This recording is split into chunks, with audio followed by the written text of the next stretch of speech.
moment on this conference that I went for in Nairobi, when the South African Minister of Transport stood up in the gathering where there are political parties from all over the world, and he said to me, he said, I want to applaud Liberia because your election was so tight, hotly contested, and President Boakai only defeated President Weah less than 30,000 votes. And yet, President Weah conceded. He said, you people should continue that democracy. I was proud. I'm going to say anyway, therefore, President, we have to concede and keep our democracy on the path it is. It's something, of course, I'm proud of, and I'm happy he did that. I will praise him any day for that, because not many Africans can do that. Look, let's stop all these political norms. When people do something good, praise them. He could have stayed in power like other people. Yes, he could have done that. When President Boakai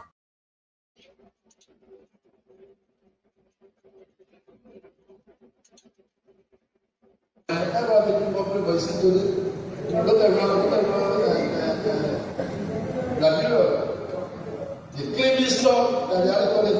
Look at the bridge. Look at the bridge. Right there, the Mr. Complex that the Chanimo come to face now. It's something that will come together. You know, but those people believe that simply because they gave you something, so we'll get involved. We want to go participate. I was the president. I said no. If they charge you for human rights, then discuss it. You cannot, Liberia will not come to the middle. Because Liberia is a partner to America, and Liberia is a partner to you. That's what you're fighting. That will come in. As soon as you're people there, while we're talking, we'll suspend what we say we want to do well for later on. And later on, we remain there. So it's a sin. Nothing new. Nothing new. If they show anything new, they show anything new. The next election, we're going to go against it.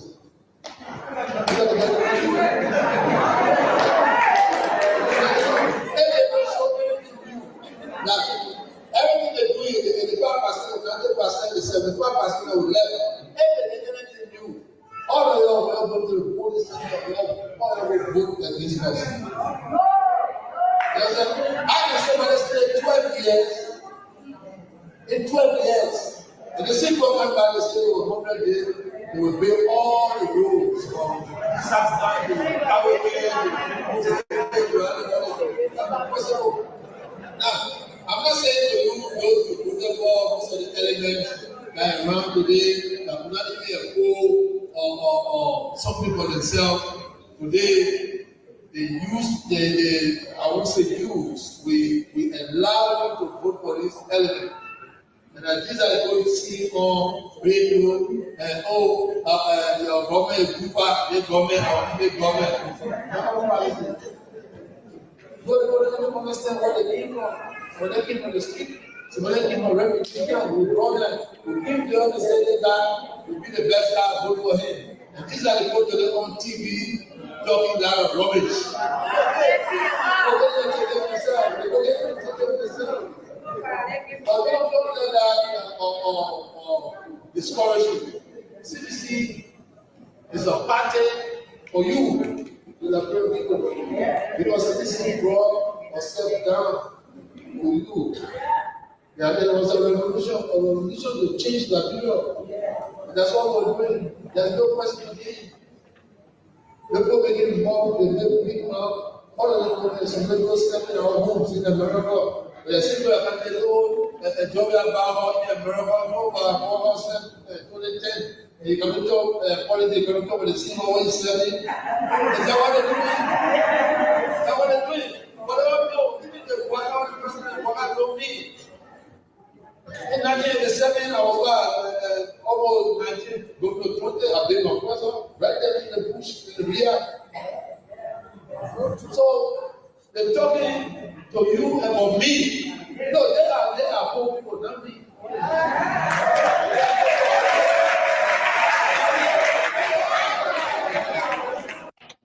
they left. They're running back again. Running back. Running back. Like I told you, I didn't want to talk, but I want you to talk.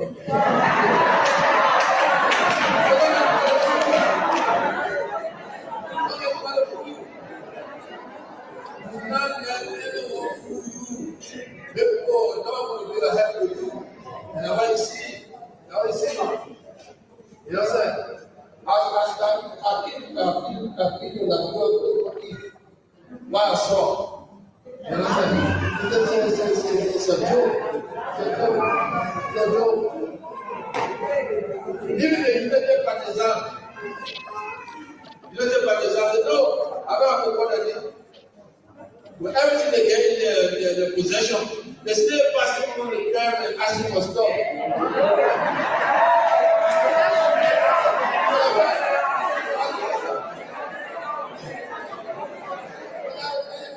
So they're telling you that, oh, bring that out there. Well, not true. Is that you see you? All of the passing here on the curb, they're coming. Don't let out there. The government, don't let there.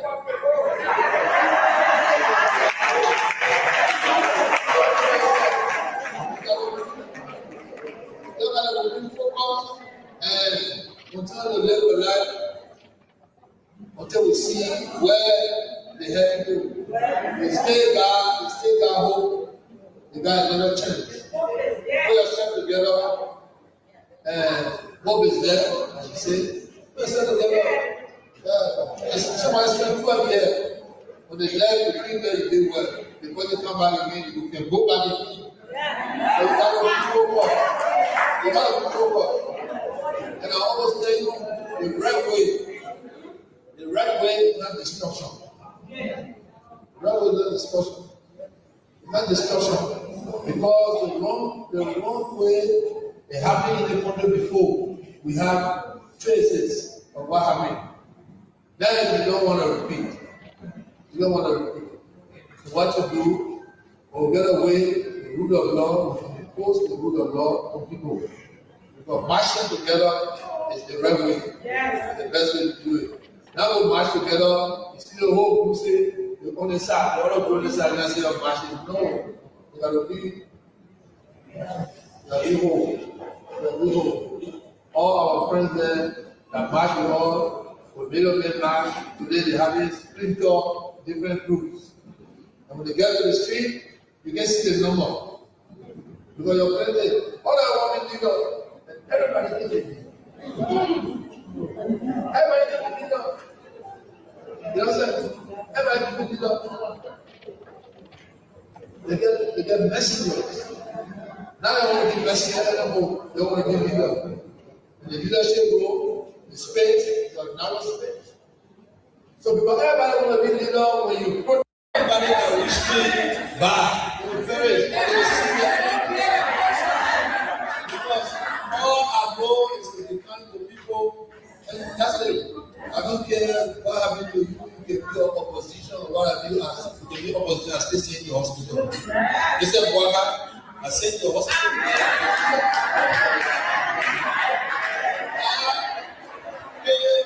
Pay money, actually government money. Pay more money to put this makeup in Joseph Boakai hat. If they are looking at us, well, this man contender, he can die. But we are not the time. I'm basketball. All we do.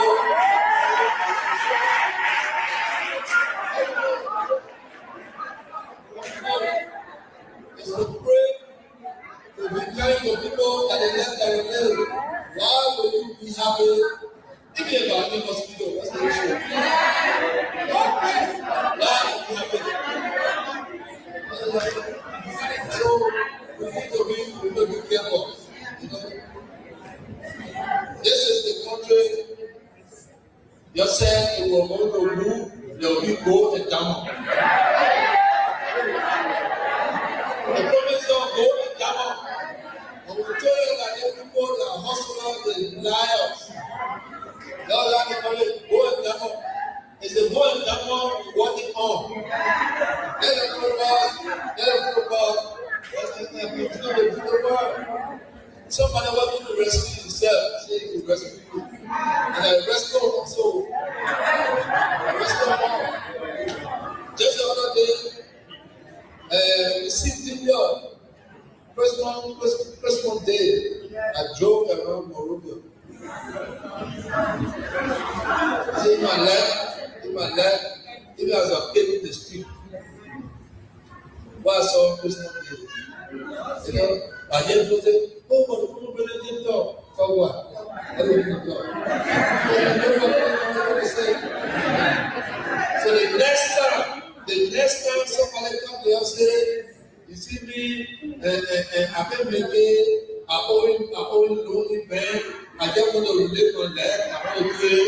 The next time you'll understand that the person gave up already.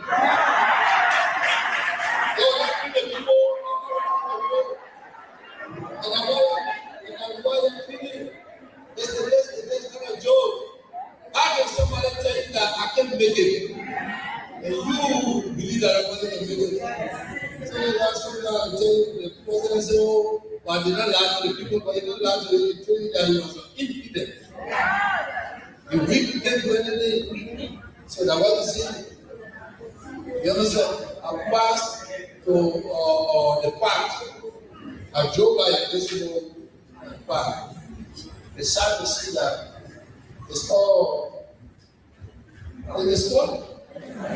Simply because somebody believes that they can only there, I will not say it. But somebody knows that children go there. My children go, the right child is in charge. I'm not that child going to give back. As soon as child here, or you get the car, you go, you might look for a friend. But the case, look at PhD. PhD, we have officers to the fence. So people children go to the water. If you see the video, you see 2-year-old, 3-year-old go in the sea. There was something happening, they say somebody was witchcraft. They don't say God. So they get everything. You know, people are proud. Even they say thank you for the 85% or 90% you brought in country. They can say thank you. Every project that was initiated is the one they say they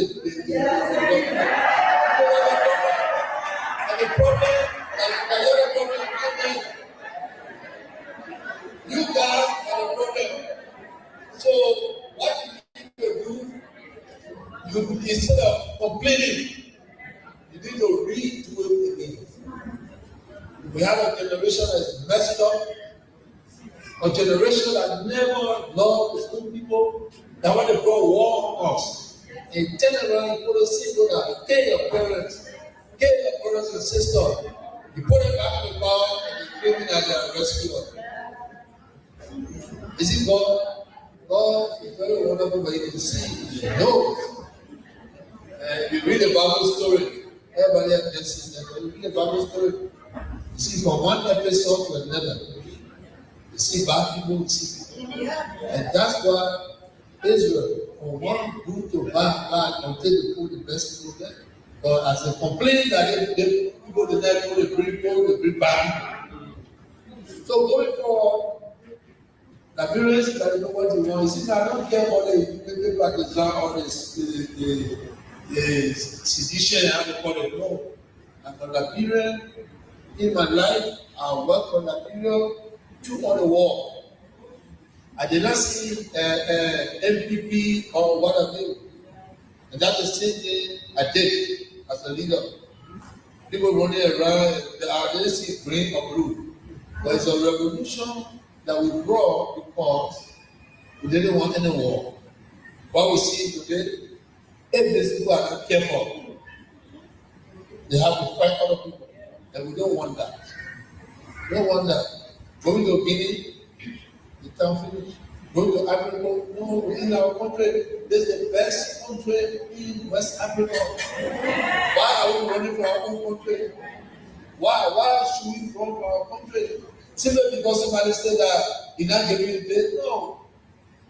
The Bible tells us there's wicked people and there's good people. There's selfish people and good people. You got people that respect and people don't respect. The God that created all of us, we got some people in the biblical era They don't care for God. You don't get it. So you that know God for yourself, that's it. But you got to think. You got to always think. I told you before on New Year's Day, before the clocks hit. Well, fellow Liberians, home and abroad, it's a privilege again for us to be on here. We want to use this time to extend our thanks and appreciation to all of you who continue to remain very supportive to what we do here. In a special way, we want to welcome one of our mother and our leader in the DMV chapter, Madam Claudia Allison. How are you, Mama? I hope you are doing great, well, and fine. Uh, Happy New Year to you, family. Thank you for everything, for always checking. We appreciate you. I want to say welcome and happy new year to Fire J Bobody. Thank you so much, Fire, for your presence here. It's a privilege for us to have you here. Thank you so much. Happy New Year to you and the family. I want to welcome D. Ross Wayne. Ross, your language is not too well. You can disagree with us.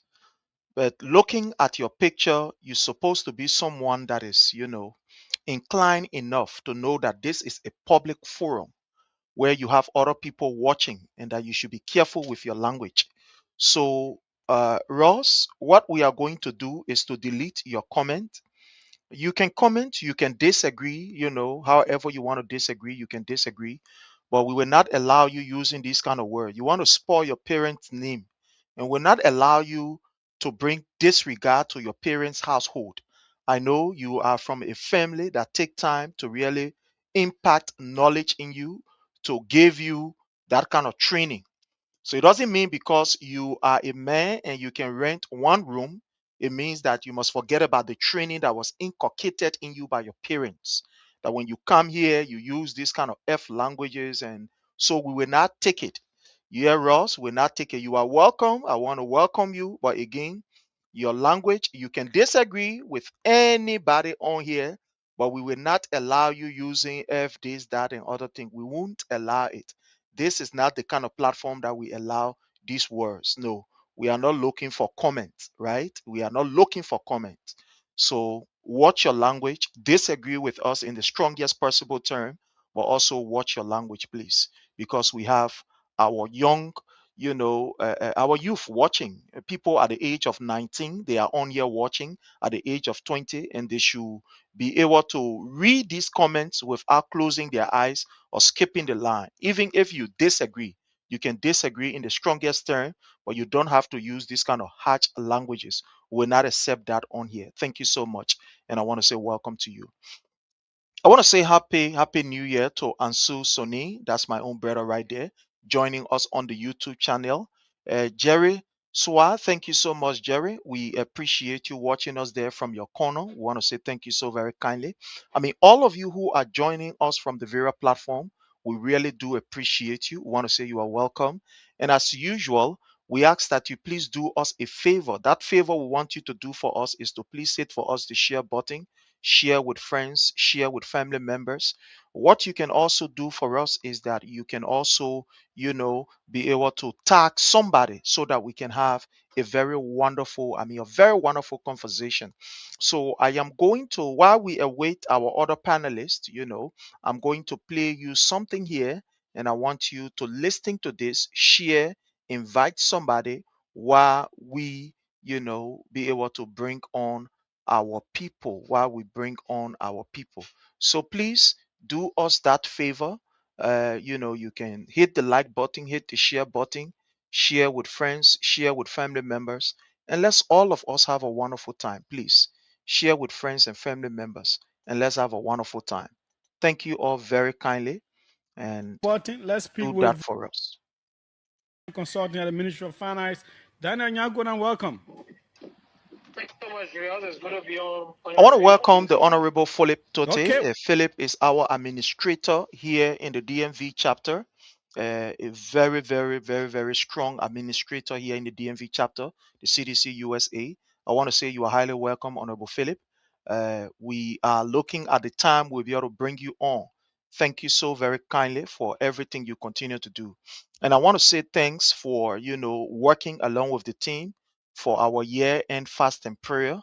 We CDC USA, the DMV chapter, we had a very wonderful year-end fast and prayer. We want to say thanks to all who attended that particular fast and prayer, or how you call a summit or meeting in our chat room. We appreciate all of you.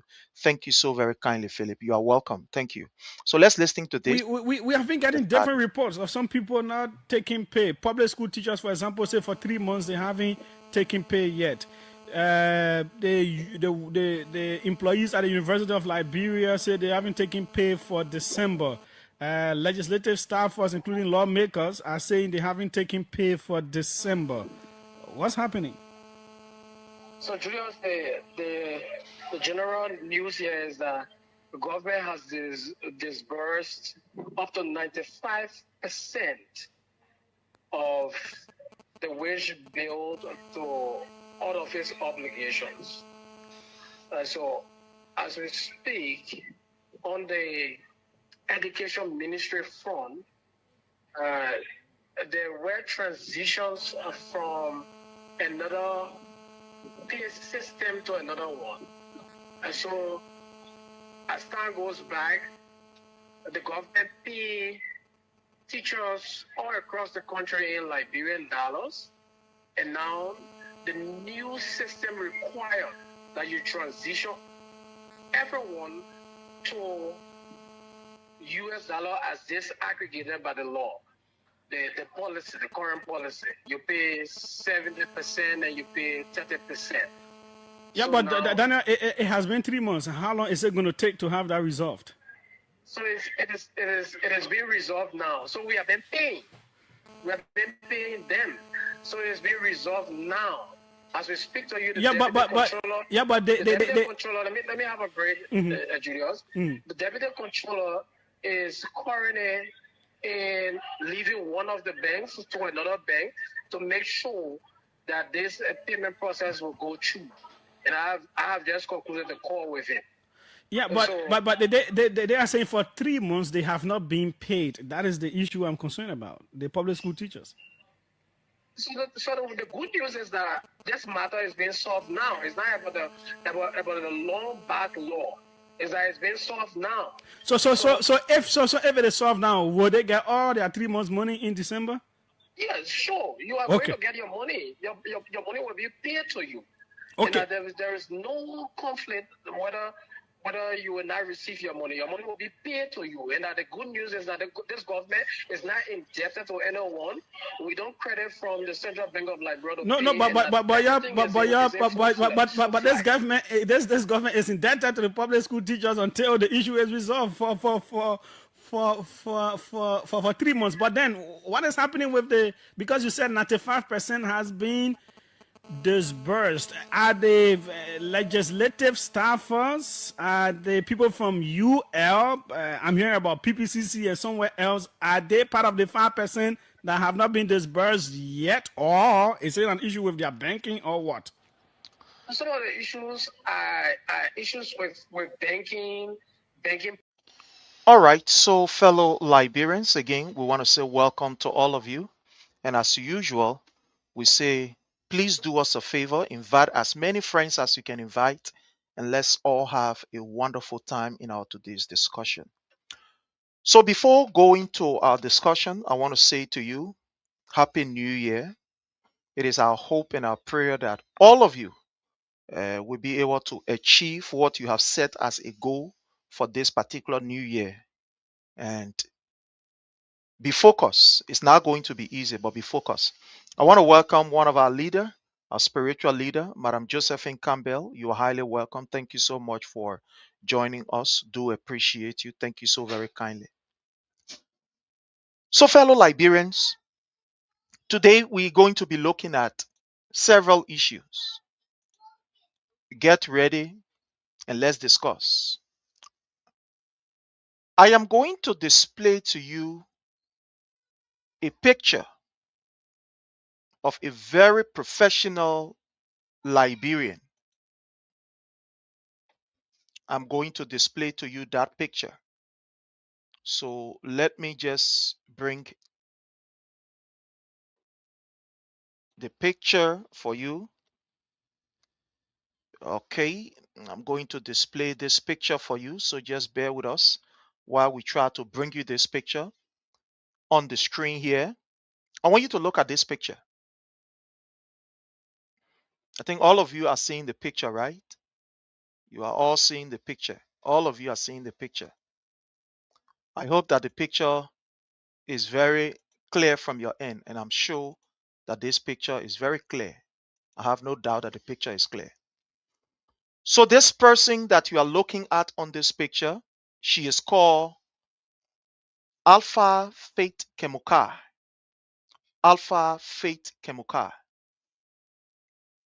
Alphia Faith Kemokai. That's her name, Alphia Faith Kemokai.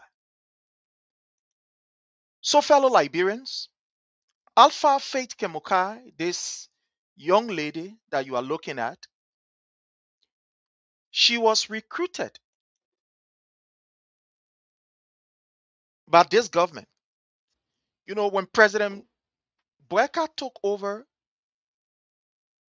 he had created this particular propaganda that the young people under His Excellency President Dr. George Manuel Weah, they were not given priority. The young people were not being streamlined according to the propaganda that they ran. So when Boakai took over, to deceive these young people and to think that, he is serious about their development and their growth, he set up what we call a kind of National Youth Advisory Council. The National Youth Advisory Council. I'm going to take this picture down. And this National Youth Advisory Council, fellow Liberians, he appointed some young people. And the work and responsibility of those young people were to ensure that they can be able to advise government, and they can be able to advance policies that will be able to, help to change the trajectory of the young people within Liberia, and to, advance ideas relative to programs that will be able to, build up their capacity. So the young girl picture that I just showed you, Kemokai, Miss Kemokai, was one of those who were actually appointed by this particular government to serve as, in that particular capacity as one of the, advisor to Mr. Joseph Numa Boakai, what we refer to as the President's National Youth Advisory Council. So she was there. Usually people who are part of that particular council, they are to forward to the president plans, programs, and policy that will be able to help push the young people agenda. So in this particular Kemokai girl that you're looking at here her picture that you're looking at, when she was, appointed by Joseph Numa Boakai, she decided to take a different trend. That is, she decided that, look, in order for us to get the participation, the full involvement of the young people, there is a need for us to do what we call broader engagement. We cannot just sit in this council, you ask me, I ask you, and then we move on and think that that's what the young people want. So this particular girl, Madam Kemokai, decided that what we are going to do is to see how best we can be able to engage other members of the public. We engage, for example, the Federation of Liberian Youth. We will engage, students grouping. We engage religious grouping. We even engage political parties youth. That is people who are part of also political parties, because this particular agenda or our own responsibility and duty is to advise the president, is to be able to put forth, an agenda that will be inclusive of all of the young people. It will not just be young people from the Unity Party, young people from maybe the opposition, but it will be young people in the, the disabled community, the Christian, the Muslim, and just every sector, so we can capture everybody. And so therefore, Madam Kemokai started this particular involvement, or started this consultation with the the Muslim Youth Council, relative to their own plans and programs, because she is one of those who are advising Joseph Numa Boakai, part of that particular advisory council. So she started with the the Muslim youth, and trying to sample the view of these people, what they want, what they think, and etc., etc. And it went very, very well. Sample their views, and it went very well. So what she decided to do was to go across, like I said from the beginning, interact with people, young people in the Christian community, in the Muslim community, in the students grouping, in the disabled community, just everywhere, just young people, young people.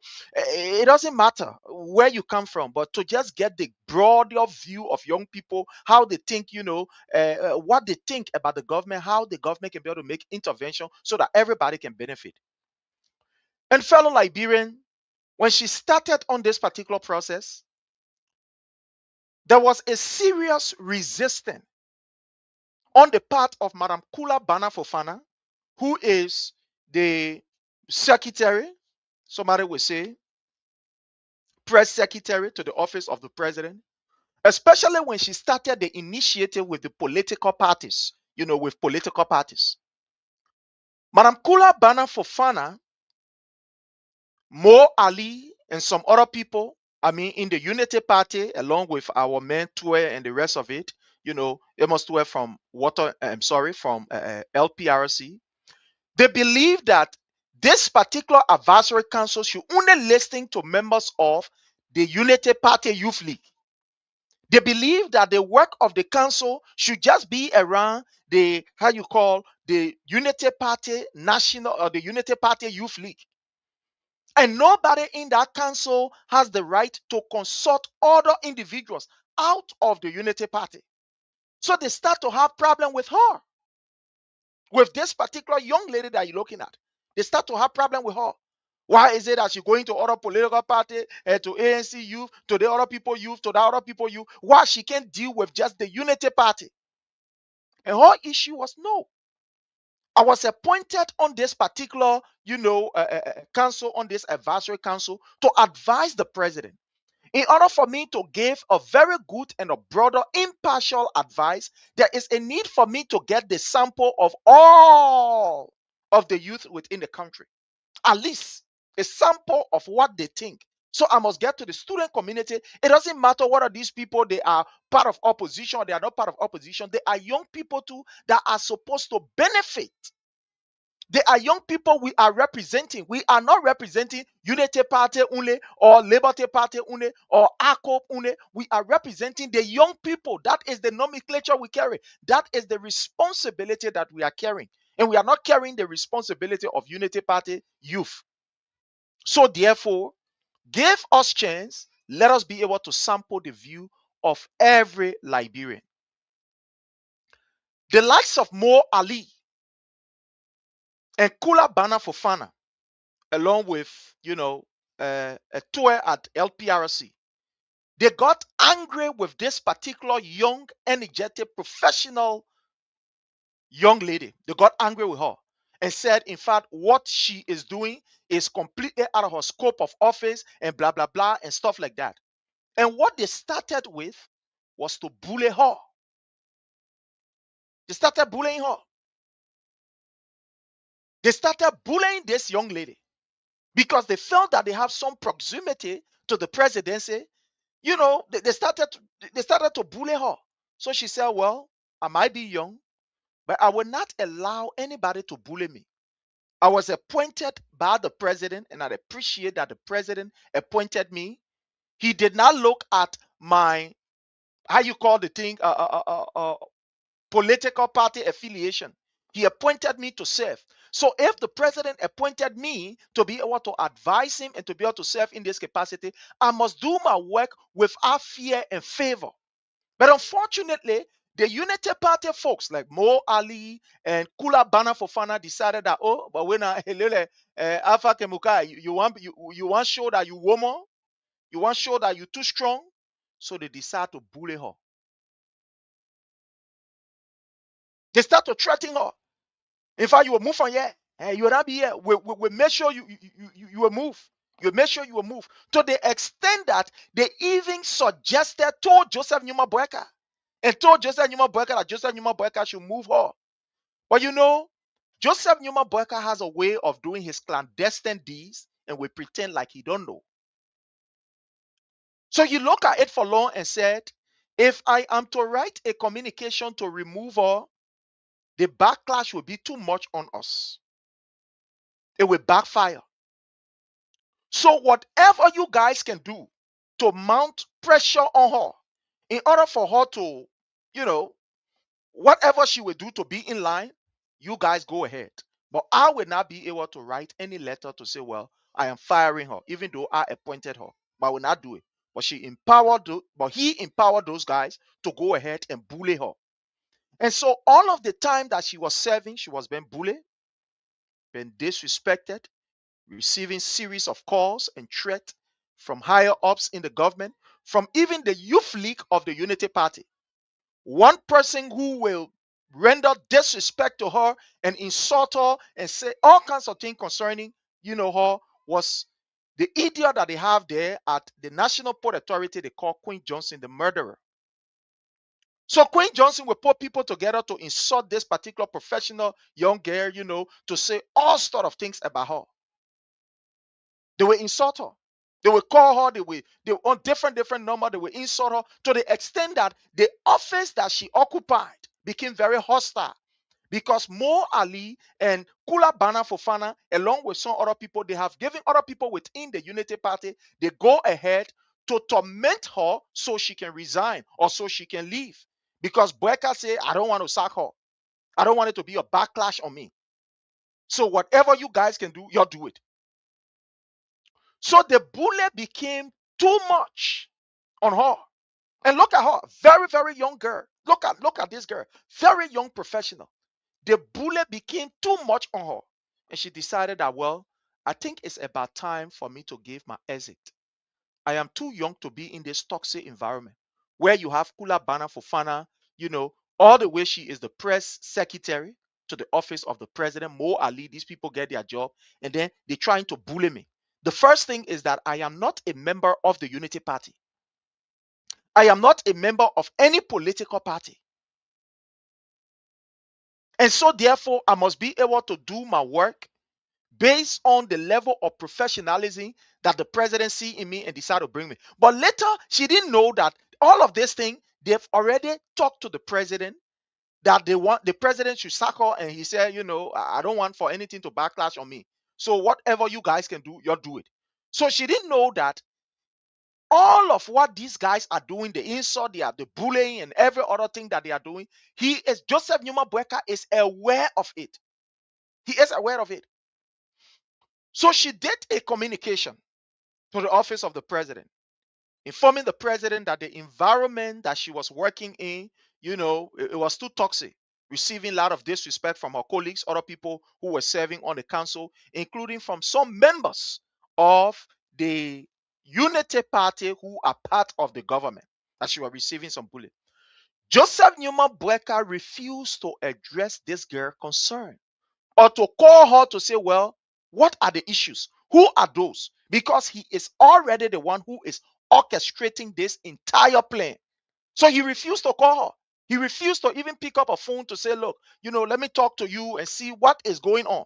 Or to even schedule a meeting, because what she suggested in that communication was that, Mr. President, there is a need for you to be able to, let's meet with you and see what is going on. Because the environment here is getting too toxic. People who I work with in the office will disrespect me, people will call me. And these are all people that are higher ups in the government that I respect a lot. And I don't want to damage my future by, fighting these people, by going up on air and saying blah, blah, blah about them. I don't want to do that. I am too professional. The level that I have reached is too much for me to allow myself to be, involved in this kind of hauling and pulling, go to Kula Fofana, call her, go on air. She said, I will not want to do that. That I will not want to do. So please intervene. Joseph Numa Boakai sat down and allowed this innocent, very professional girl to be bullied by people like Kula Bana Fofana and that of Mo Ali. According to information that we have gathered, Mo Ali even tried, advancing her, and she said, no, that nonsense, don't bring it to me. I will not accept it. So what even happened when the whole thing started? Because she didn't know. At first, she did not know that this thing was an inside game. She didn't know it was an inside game. It was an inside stuff. So guess what happened? When the whole thing started, she decided to go to Madam Bemi Harris at the Ministry of Gender. She went to the Ministry of Gender, called Madam Bemi Harris and said, look, these, according to the information that we've gathered, these are the things that are happening, Madam Bemi Harris. These are the things that are happening to me. Is there a way that you can intervene? Because I cannot be in an environment where I've been bullied by other people. She went to the minister of the Ministry of Gender to intervene. Do you know that the Ministry of Gender shown her? He just said, oh yeah, we arrange a meeting. We try to see how we can have a meeting. As I speak to you today, as I speak to you, they have refused to even take her complaint serious. So she looked at her for long and said, well, I cannot be in this environment. I am too professional for this kind of people. And she decided to resign.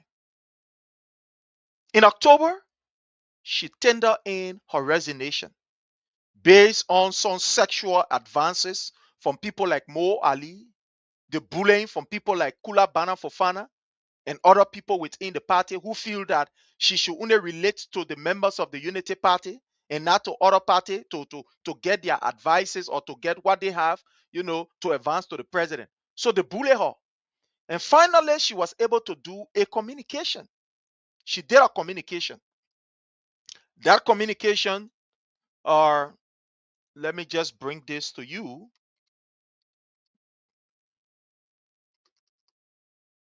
Let me bring this to you. She did a communication to, anyway, no, I will not do it. I will not display it because, my source, I will not display this communication. I will not display. But she did a letter, right? She did a letter. Let me move this from here.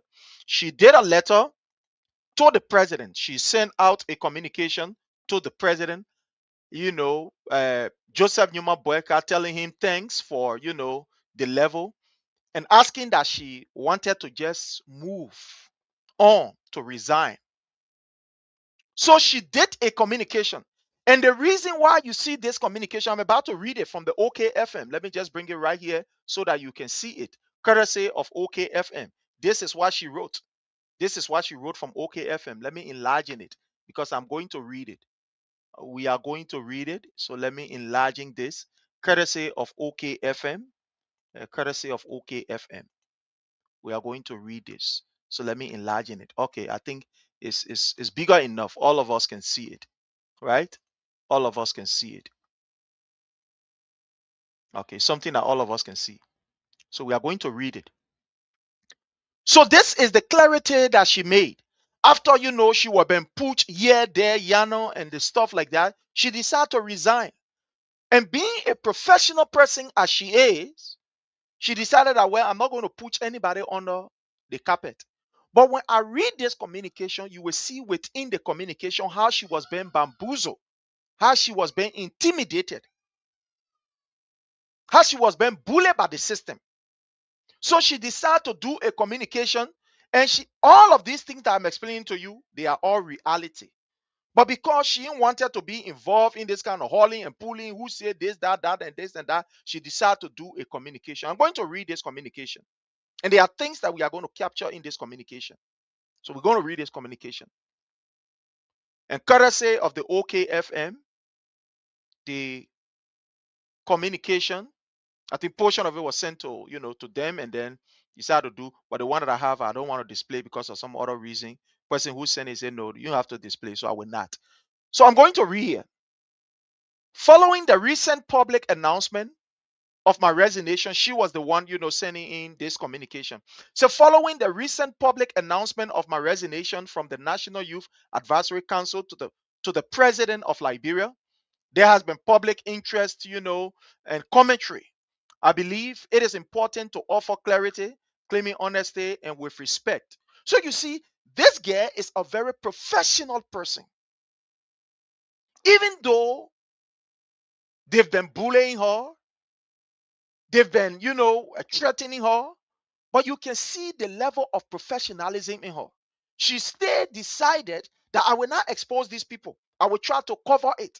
I will try to show some level of respect. But even in this communication, you will see where she will say it, that she was being, pressurized because she decided not to be part of any political whatever and decided to be neutral. So we'll go ahead and read. It says, for the record, I was appointed to the National Youth Advisory Council to His Excellency Joseph Numa Boakai Sr., President of the Republic of Liberia, on October 11, 2024. And I formally submitted my resignation in October 25th, 2025. My resignation was not reactive. It was a considered decision made in good faith and with intention. To ensure continuity and a smooth transition, my resignation took effect on December 31st, 2025, allowing sufficient time for the appointment of a suitable replacement and the uninterrupted work of the council. I accept the appointment wholeheartedly and with a deep sense of responsibility, and I equally resigned wholeheartedly, guarded by my personal value. I want you to listen to this, it's important. I also wholeheartedly resigned, guided by my personal value and long-standing commitment to meaningful youth participation. She now said to unity party participation or to political party participation. She said to a meaningful youth participation. Sometimes when you read a communication very carefully, the details are hidden right in there that you can uncover. But I'm giving this to you because the information that I gave earlier before coming to this particular communication is from inside. I can tell you 100% that what I said to you, they are all 100% accurate. But people advise her and say, look, do this because you have a future. You are a young person. You have a future. You don't want these people for their political whatever to damage you. So the information that I explained to you and what I will be explaining further, they are all accurate information, very accurate. They are 100% accurate and balanced. So let's read further. Let's go further. She said, the National Youth Advisory Council represents an important step towards addressing the representation gap of young people at higher level decision-making table. Efforts to create space for youth voices in government are necessary and should be strengthened. I remain grateful to the President and all stakeholders who made the establishment of the council possible. Currently, I serve as the program manager of the Young Political Leadership School Africa, a leadership, elections, and guardians training program. I work across political. Let me just bring this here. I think I have to carry this up. Just bear with me from my end here. Okay. So we're coming to the place where you will see and you will read for yourself. Okay. Okay. So here she is. She said, currently, I serve as the program manager of the youth. I hope you are following. Let me show you where I am reading from so that we can all be on par with what. Here is where I'm reading from, this place that you see me highlighting here, from the highlighted area right here. This currently here. is where I'm starting from. So we can all go ahead. Sorry. Sorry. I'm sorry. Okay, fine. So that we can all be on par with what we are doing, just so you know. So she said, currently I serve as the program manager of the Young Political Leadership School Africa, a leadership, election, and governance training program. I work across politics. I work across politics. I want you to listen to this. I work across politics, governance, and leadership development, engaging young people both within and outside Liberia. This work requires collaboration across diverse political contexts and perspective. You see that? Look, the detail is in the communication. Why must Joseph Numa Boakai sit down and people like Kula Bana Fofana and all these other people bully this girl until she was able to resign? So in this her communication, she was providing this clarity that look, I am not a unity partisan. I work across political, parties. I work with every young people, whether they are part of the CDC, they are part of the ANC, they are part of the EFF, whatever party they are part of. I work with these young people. I do not look at their political affiliation.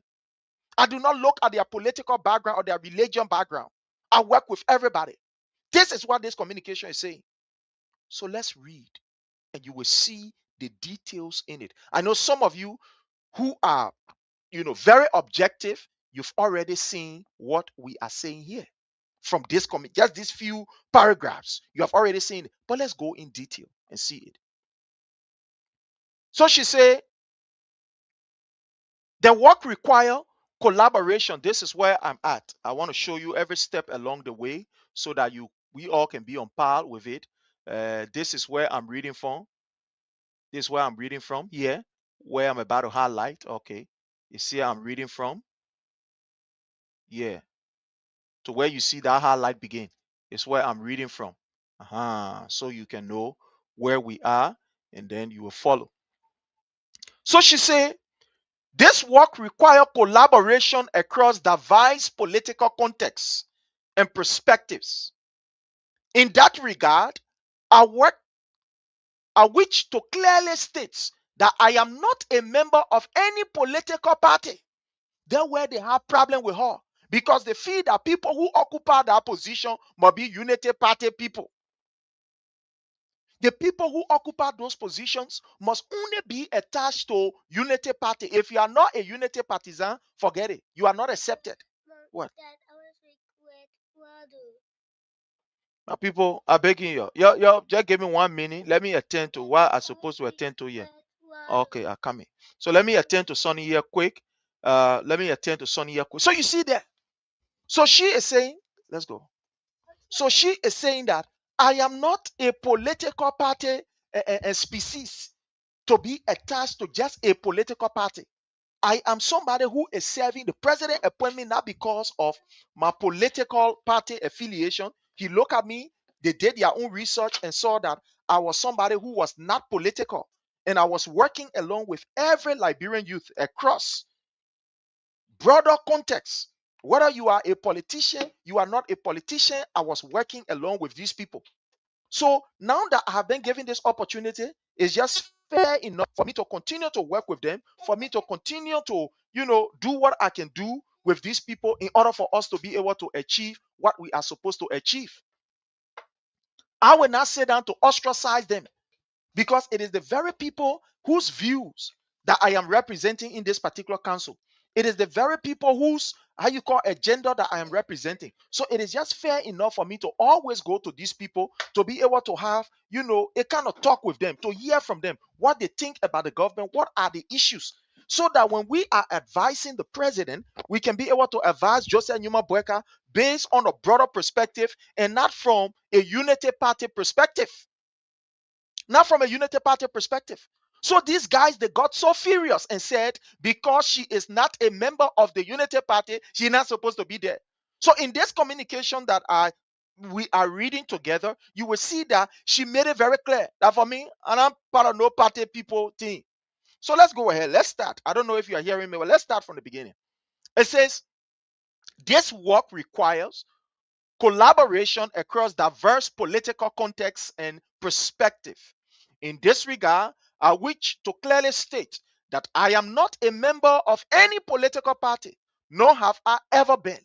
My professional engagement cuts across political lines, including CDC, UP, CMC, ANC, LP, and others in Liberia, as well as with actors beyond its border.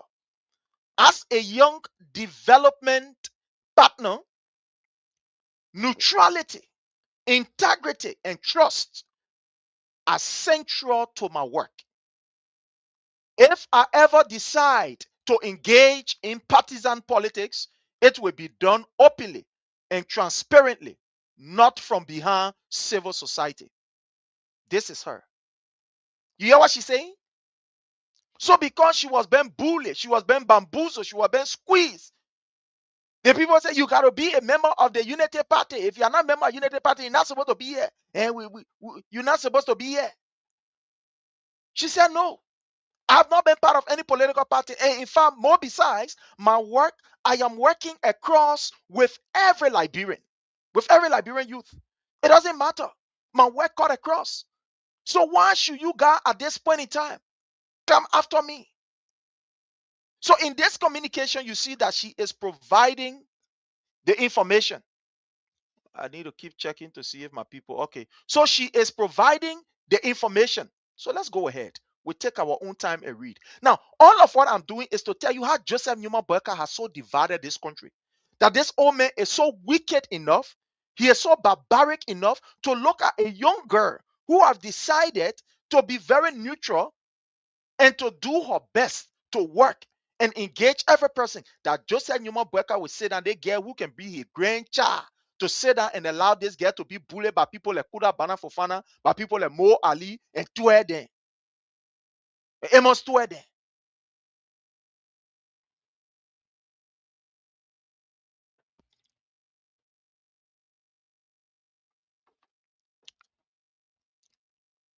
This is the level at which Joseph Newman Boakai has damaged our nation.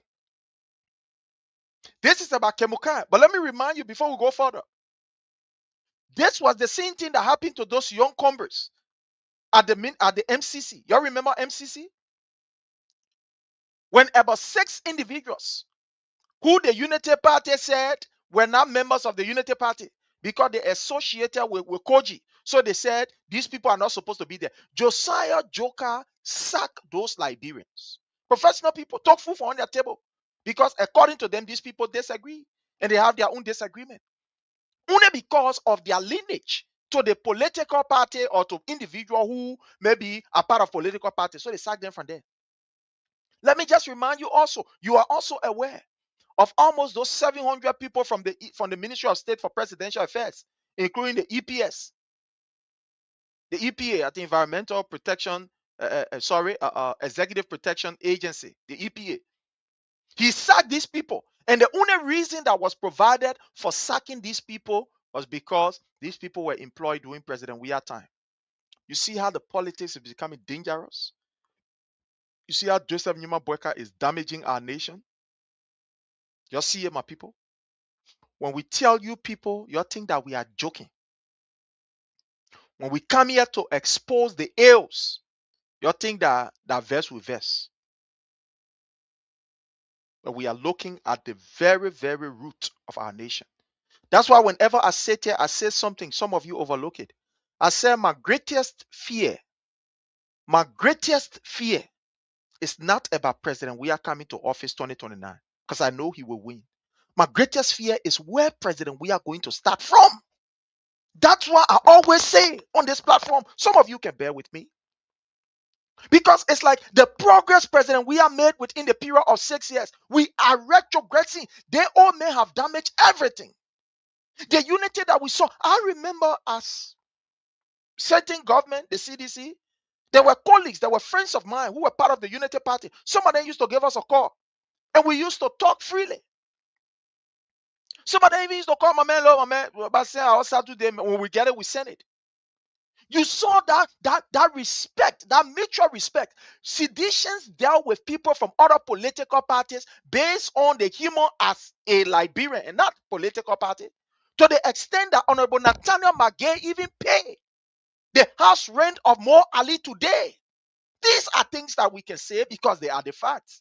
Now, am I angry with people like the Honorable Senator Magay for doing what he did for some of these people? I am not angry because I believe that they are Liberians. One, it is true that we have different political views, but it does not make one to be less Liberian than the other. The records are there. Who told you that we don't know?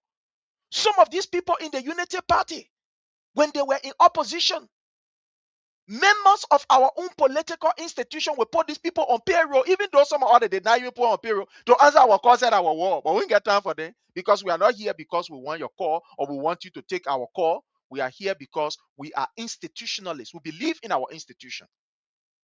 Some of these, our officials, could not even answer our own call when we say hello to them. But they were jetta, they will be trimming when they see some of these opposition brothers. They will answer their call. Some of these brothers in the opposition, they were literally living off the pocket of some other individuals that work in the CDC government, who we were defending. Yes, who we were defending.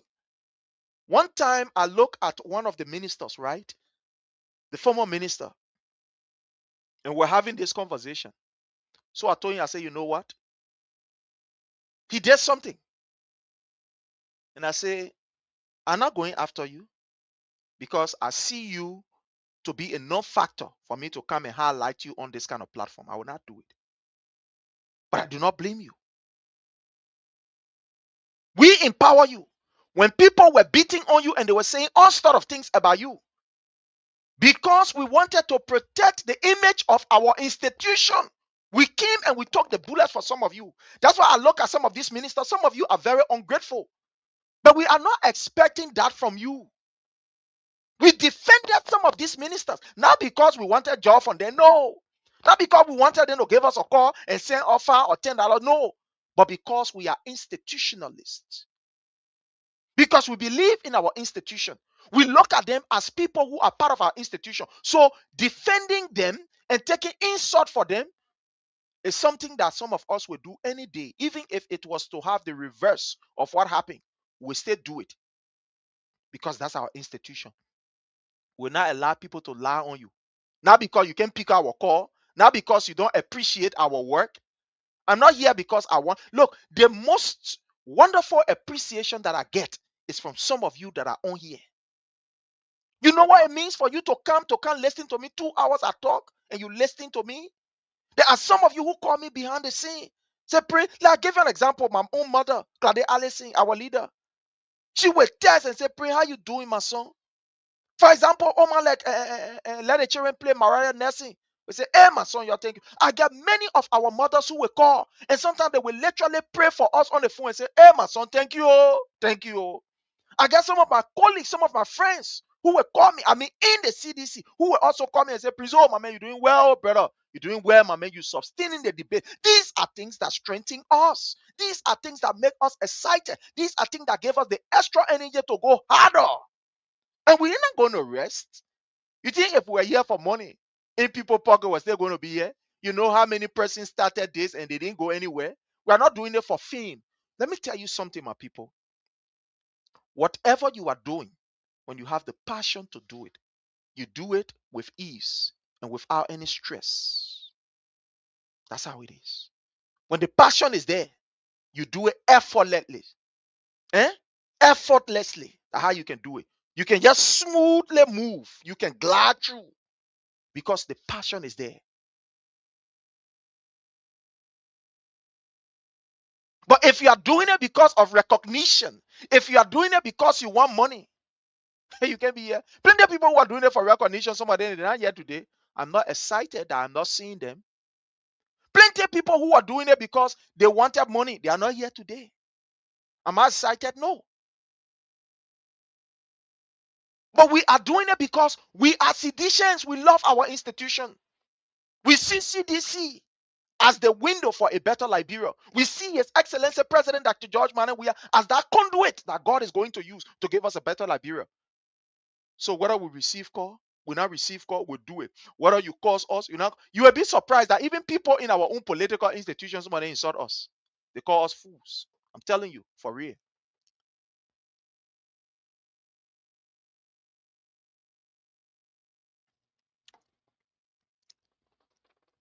Some of our colleagues, they call us fool.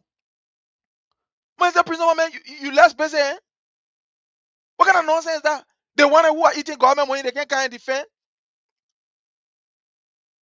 My institution is my institution. We are institutionalists. We are not individualists. That's why I always say to people, I'm an institutionalist. I stand with my institution. I defend my institution. So at the end of the day, look at this particular communication. She said, no, I will not allow myself to be bamboozled.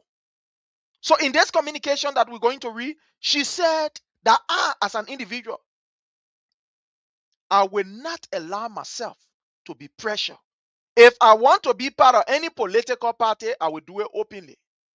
But I will not use my involvement. And y'all will not pressurize me to be a member of the Unity Party. Read it right here. Let's go to the next paragraph, the second paragraph that is highlighted.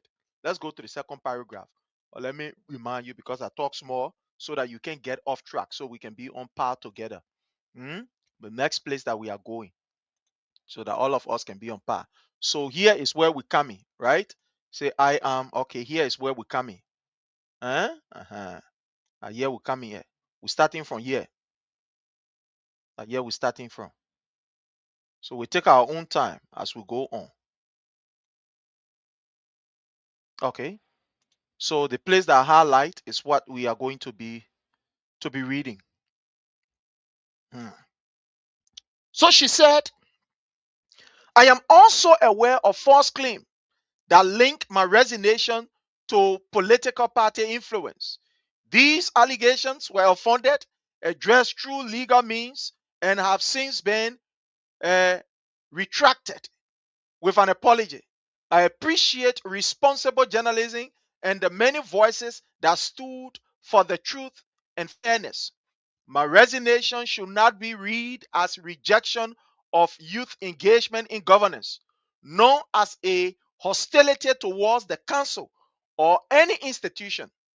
Leadership also means knowing when to step aside and allowing others to contribute. In a region where power is often held too tightly, you can see, look, yeah, the girl she's trying to fix it for them. But those of us who can do what we refer to as inductive and deductive reasoning, you can see right in here. When you put on your cap of inductive and deductive reasoning, you will see that even though she want to try to sugarcoat it, even though she want to try to, give them a pass, but she still come here openly and say, "The people, nobody will force me to do what I don't want to do." So let's look at the second paragraph. Let's look at it. Look at the third paragraph. She said, my resignation should not be read as a rejection of youth engagement in governance, none as hostility towards the council or any institution. Leadership, listen to the one. Leadership also means knowing when to step aside and allow others to contribute. In a region, listen to this plan. You're listening. You're listening to the one. In a region where power is often held too tightly and for too long, I take proud in embracing both service and transition. Let's go down. I have had the experience of advocating for young people within government and from outside government. And you hear it? She said, look, for me, I'm not advocate for people who are in government, people who are in outside of government. So I will not allow you to tell me that the only people that I'm associated with, or the only people that you want to see me around, must be the Unity Party people. That's what the communication is saying. That I have worked with people outside of government, people who are in government, I work with them. People who outside of government, I work with them. Why this time around, Unity Party, you're telling me that no? It must only be people from within the party. I'm only associate with people from Unity Party.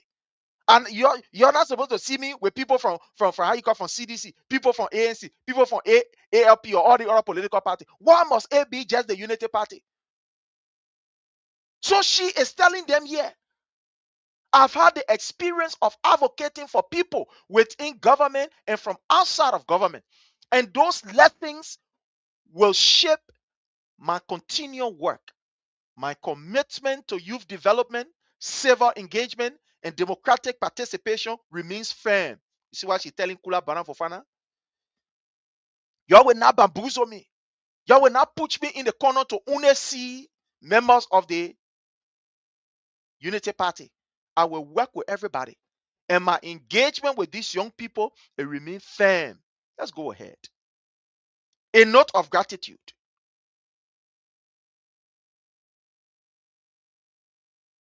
Let me something here and then come here.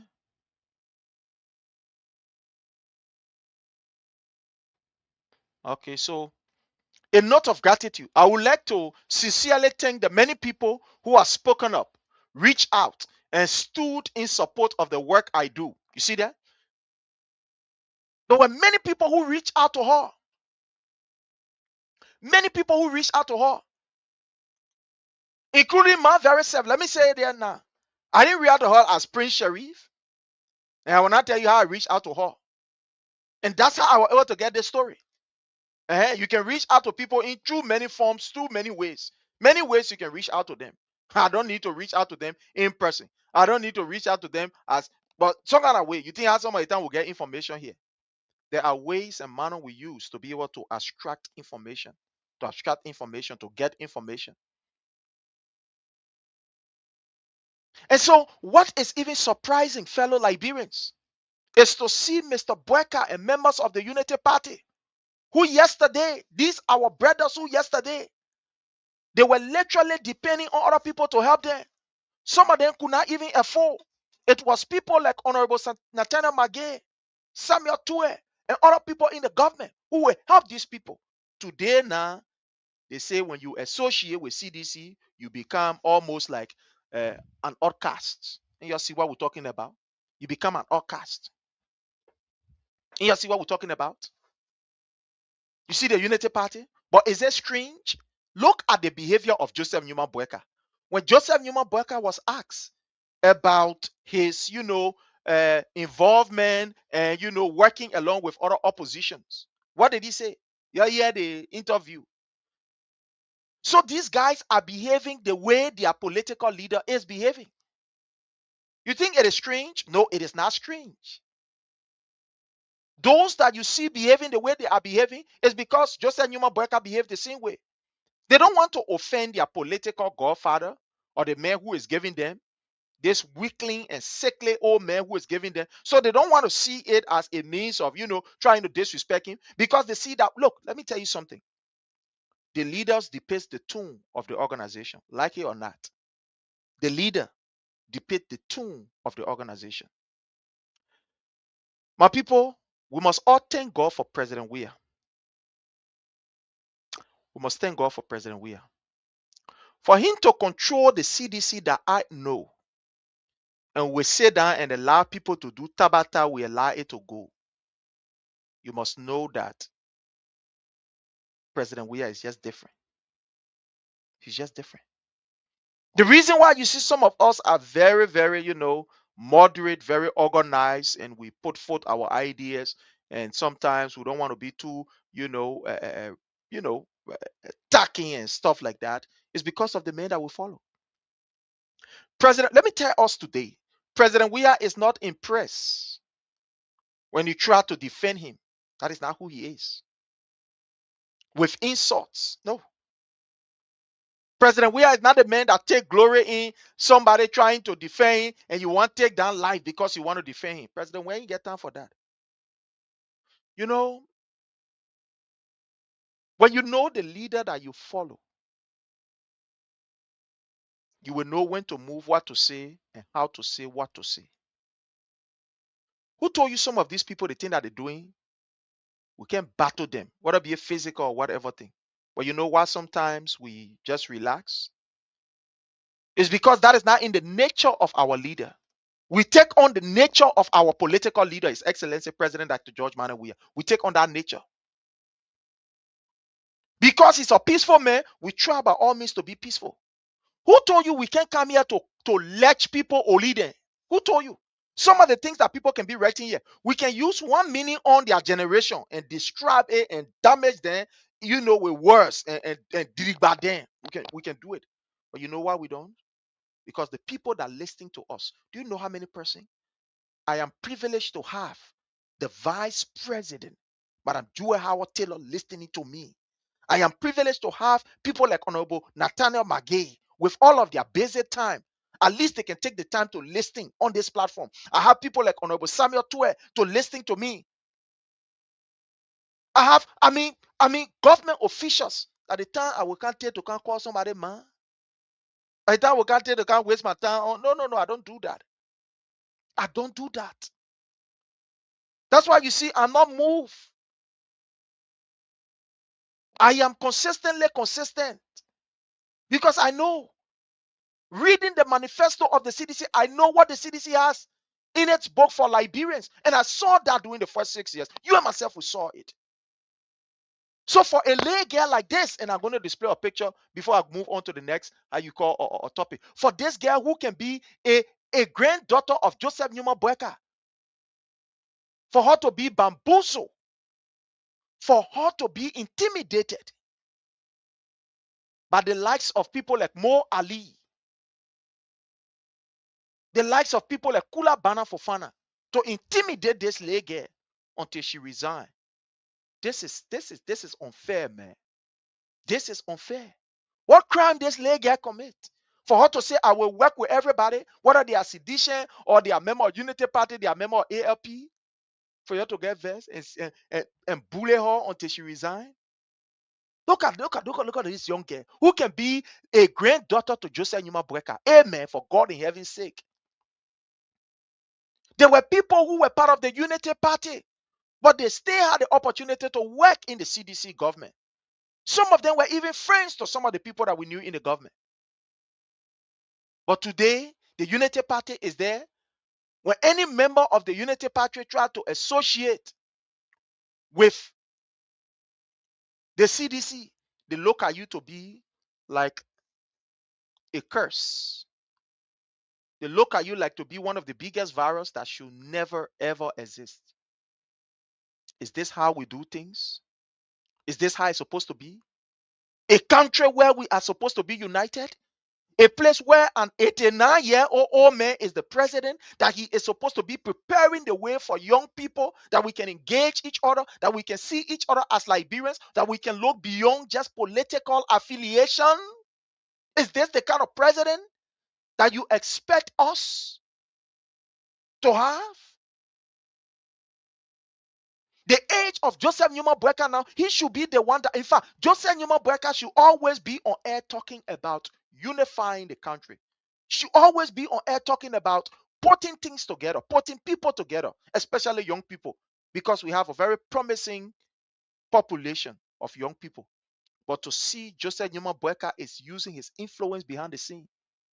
Now the same thing when we told you all that, the Unity Party, Joseph Numa Boakai, you want move for Natiko for some people, oh la la, what the president got to do with that thing? The president are already president, the man already president, the head of state. What the man got to do with it? Some of you didn't believe it until you saw Joseph Numa Boakai involved inside true. Some of you didn't believe it. We said it right on this platform here. We said it. We told Liberians that they Joseph Numa Boakai, you're playing fun with it. Oh man, yeah, you want move for Natiko for? I said, no, I don't want to move from Natiko. You were telling you carrying to how you got the room for them to go see Father, for them to go pray and this, that, and other thing. We say, you don't mind that thing with no Boakai. We've been following this man history. We read the man history like we read our ABC. We know who he is. Very terrible and dangerous, evil being you're looking at. You don't overlook it. Oh no, man, don't do that. Even though we not let it, man, but we can't allow the man neither that. I was in a chat room one time, and after it was clear that Joseph Newman Boakai had his hand involved in the removal of Honorable Funati Kofa, one of my other men who were defending their hair. Oh, it's not possible. Not everything now we're pouring the man. So when it happened, I called him. I didn't call him in the chat room. I called him one-on-one. I said, bro, he said, yeah. I said, where are we now? He lied. Brazil. He said, my man, I least expected that thing from the puppet, man. You president already. It's just to say somebody kill elephant, they kill black deer, they kill red deer. Then they go and take kick off from on the ground from the poor man. I said, okay. I said, I told you. And you right in this chat room denying it. Say, no, it can't happen. Your part, they kind of propaganda, they kind of thing again where they I say, where are we? You know, my man, forget it, you know. You know, I looking like I say, okay. So Boakai is a wicked old man. Look, let me tell you one of the reasons why the late Jerry Roden referred to Joseph Newman Boakai as Mr. Clean. Joseph Newman Boakai know how to do evil that if you are not careful, you will not see the trace. If you are not careful, if you can read between lines, if you are not like some of us who can look beyond the ordinary, just beyond the writing, you will not see his hair mark. You know what they call Joseph Newman Boakai Mr. Clean? The dangerous old man you see so. The weapon they men were doing around thing with how you got to supply to local defense force. If you are not smart enough, you will not see the trace. If you are just ordinary, oh, but when I see the man on the war front, when I see just animal Boakai talking, one day you not talk about no worrying fashion, that dangerous old man, that devil you looking at, so devil incarnate that he looking at. Very evil man. Who told you Joseph Newman Boakai is not aware of all of this nonsense that is happening? He is fully aware. He's fully aware. So for this lay girl to be bamboozled in such form, way, and manner, it's just so disgraceful.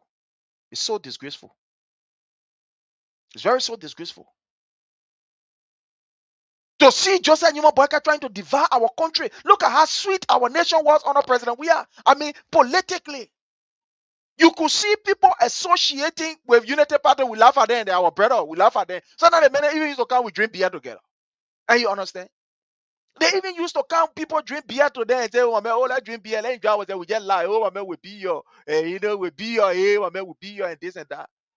I want to welcome Dr. Elizabeth Gay Kamara. You are highly welcome. Thank you so much for joining us. Jones Pili, thank you for your presence. Woki, how are you? I want to welcome my love, Nina Quia. How are you, my lovely sister? I appreciate you.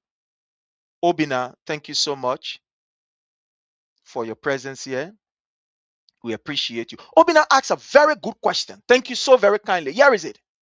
Here's the question Obina is asking. Can someone please tell us who is the current peace ambassador in Liberia? Joseph Newman Boakai get time for peace business, brother Obina?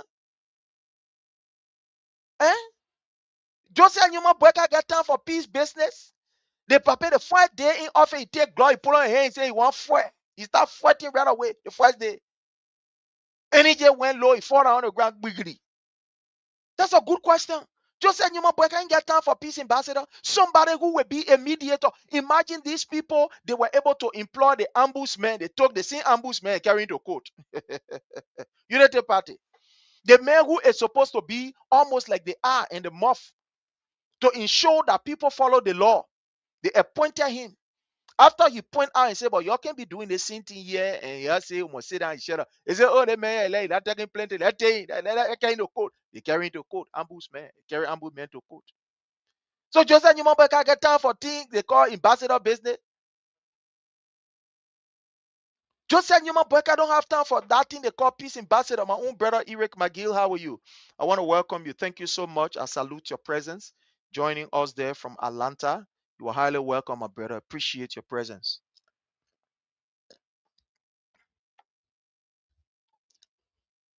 So the woman ain't got time for no peace ambassador. That peace ambassador asking for brother. I mean, Papa ain't got time. Imagine the advisor, the youth advisor. Joseph Newman Boakai is brave enough to allow people like Kola Bana Fofana, more Ali than to intimidate this lady until she had to resign. But you saw in that communication to how you call OKFM, courtesy of OKFM, you saw her spelling certain thing out.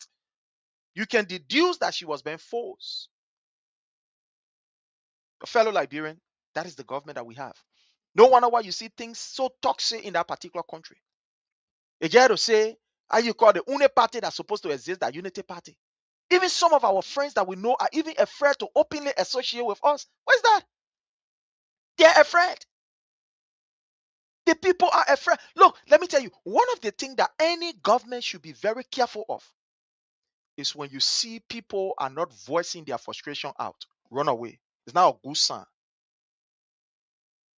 Even in a family, when you have a family where the husband will not talk, whether you right, whether you wrong, he will not talk because you're somebody who, you blast at him, you disgrace him. Be very careful.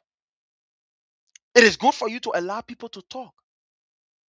So Joseph Nyuma Boakai, when you see people not protesting, don't think that you are doing well. That's why the last time I was telling somebody, they in the government, I was telling them, a friend of mine, they were here in New York, I was telling them, I said, look, my man, the things are going on. You, these young people that are in the government, you got to be very careful. And the reason with me, we're somewhere.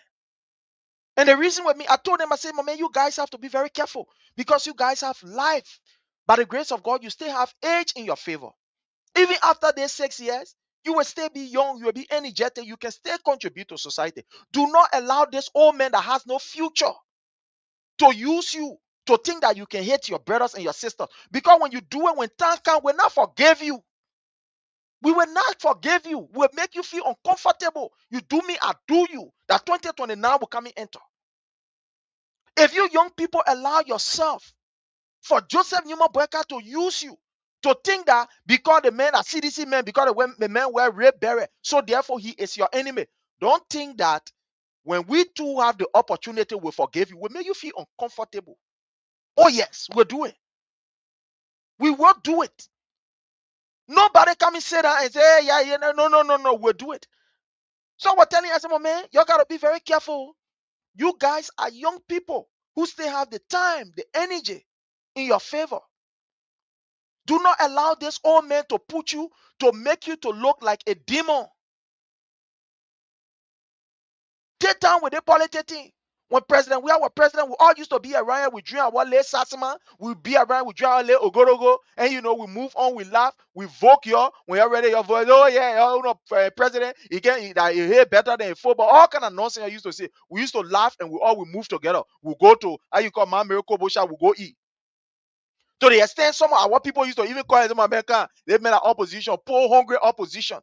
Can let go to let me to how you call the Doma Valley, let go swallow some kind of late Doma. You go there, see this and they will be saying now they will buy Doma, you will eat, you finish the taste of kind of late Neko and put it in your pocket, you go. But look at this time, what is happening. Look at what is happening.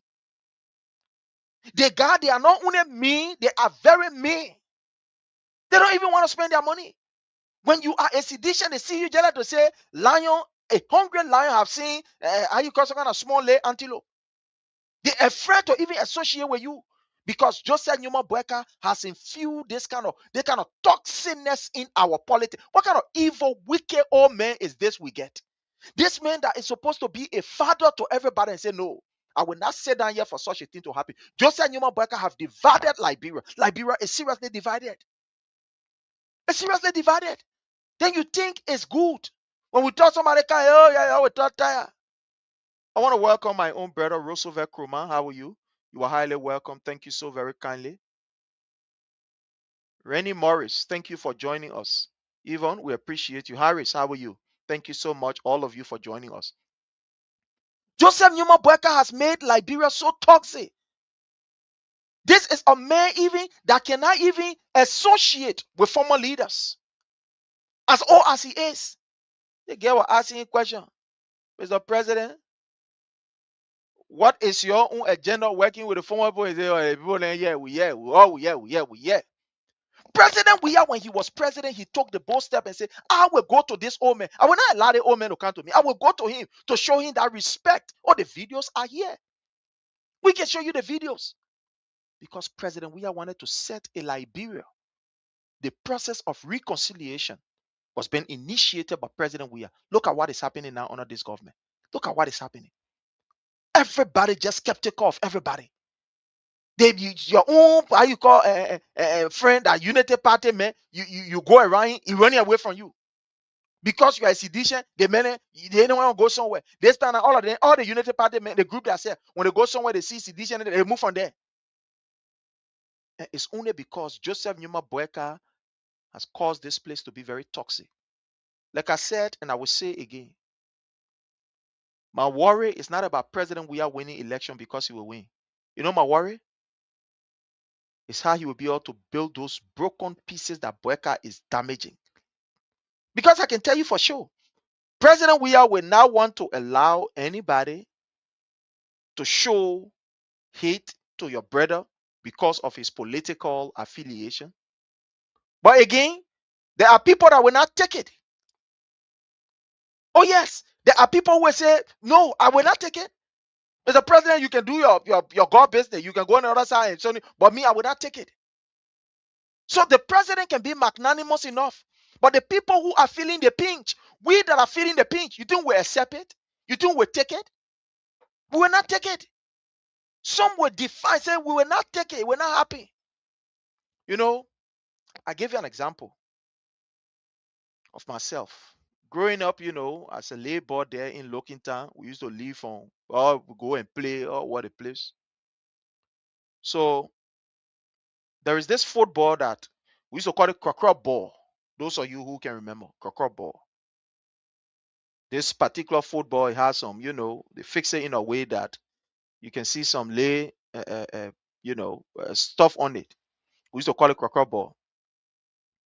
So my big sister bought me that ball. I used to carry in the yard and go play with it and other stuff like that. So it was this time, because when you get a ball, like you the captain automatically. You got to play. Some kind of way you battle all the team. So this time around, I carry my football on the field, the men are playing. After they finish drawing the team, me when I carry my football, the men say, no way, I can't play. But to admit, much coming up very small. I never used to be like a professional, all that thing. The men say I can't play. You carry my football, you jump, you say I can't play. So I'm gonna say I want to take my football, the men stopping me. I say, okay, I will not talk. They go kick the football, when in the bush, I went for it. I pick up heavy speed straight to our wall. I was there, my big sister sitting down. I start running, men running behind me. I'm gonna bring the football, I run. I came in front of my sister with the football in my hand. She said, what happened? I said, my football, the men draw again. They want for me to play. Set me down. So she said, so then what happened? I said, I take the football, I run away. She said, get the football back to your friend. What? She said, get the football back to your friends. So I said, sister, for what? Why won't get the football? She said, get the football back to your friend. They are not your friends. You can't go on a field for you to play. They can't bring out on a football you play with it. So if they say don't play, this particular team will not play on the other team, then you tell the football you're running away. Look, that was one of the things I will never forget. Look, I cry. Look, she said, get the football to the train. Get the football to them. I said, all of them standing in front of the horse. My big sister took the football from me and gave it to them. I jumped in the air, I fall down on the ground. I say, the naked holla. I say, I'm crying. The slap that go on my back, that one is not slap. They call that one in Liberia sala. I just hear wing on my back. Look, they get some sala when they give it to you. That thing not called slap. Slap that the one, it get lay, caution inside. But sala, that the one the 5 finger can leave on your back. I jump up because when she said, get a football to your friends, my football where you buy for me, I'm going to take it and give it to these people there. Well, already they finished putting me down. She said, get a football to them. That the other guy, my man, the guy just killed. I'm my man calling constant. Constant Jackie, you hold the football from my hand. She said, hey, you take the football. Okay, yep, drag the football from me. My football is not carrying it. I join in the air or I lay down on the ground because I think that my sister will be afraid, Say, oh, you bring the football back. Join the air, I lay down on the ground. Holla, whoa. I said, I was on the ground. She just bent down over me, body. 5 finger, my well on my back. Itty on my back. Hellaba srachi pour on my back. And I even want to cry. They get some sra when they give it to you, your battery it can black out. Your whole system can black out. Then before you take your own time to start crying, that you can suck it in. Before it takes a few minutes for you to holler, that what happened to me. I will never forget that thing. I will never forget it. It took the football to give it to my friends. Since that time, my sister did that thing to me. Since that day, I got afraid because I know she will not back me when it comes to wrong. So when I go on the field, I always, I to myself, so I lead the men can be able to choose me. I am saying this to mean that as a father, an elderly man, as a president, you should set that particular page for everybody to look at each other as Liberians. Not as member of Unity Party, member of CDC, and blah, blah, blah. But unfortunately, that's not what Joseph Numa Boakai is doing. Joseph Numa Boakai is dividing this house. He is dividing this family. He is breaking down everything. Like our brother asks, who is the Welcme ambassador you're talking about? Say peace ambassador. Joseph Numa Boakai ain't get time for no peace ambassador, which is very terrible, which is very dangerous, fellow Liberians. Very terrible and dangerous. And this is where we find ourselves under Joseph Numa Boakai. We need to pray that God should be able to help us because we finish. Fellow Liberian, the second issue has to do with the speaker, right? And I want to play you this video that I want you to see here.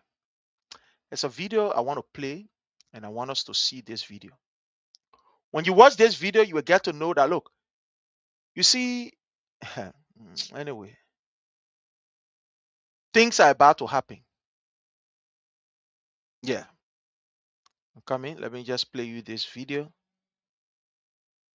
Let me see. There is a call here. It says unknown. Okay. Oh, my daughter calling. Let me answer this call here.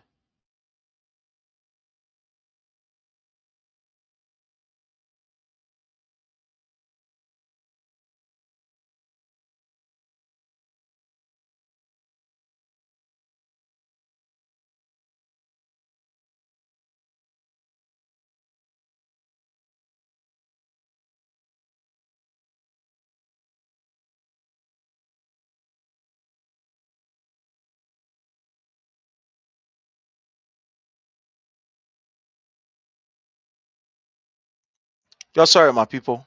So I want to play you this video, and I want you to see what is going on here. I'm sorry. Just let me play you this video. The speaker family, Richard Nangwe Kun, yeah, family. According to them, let me just come here and be able to.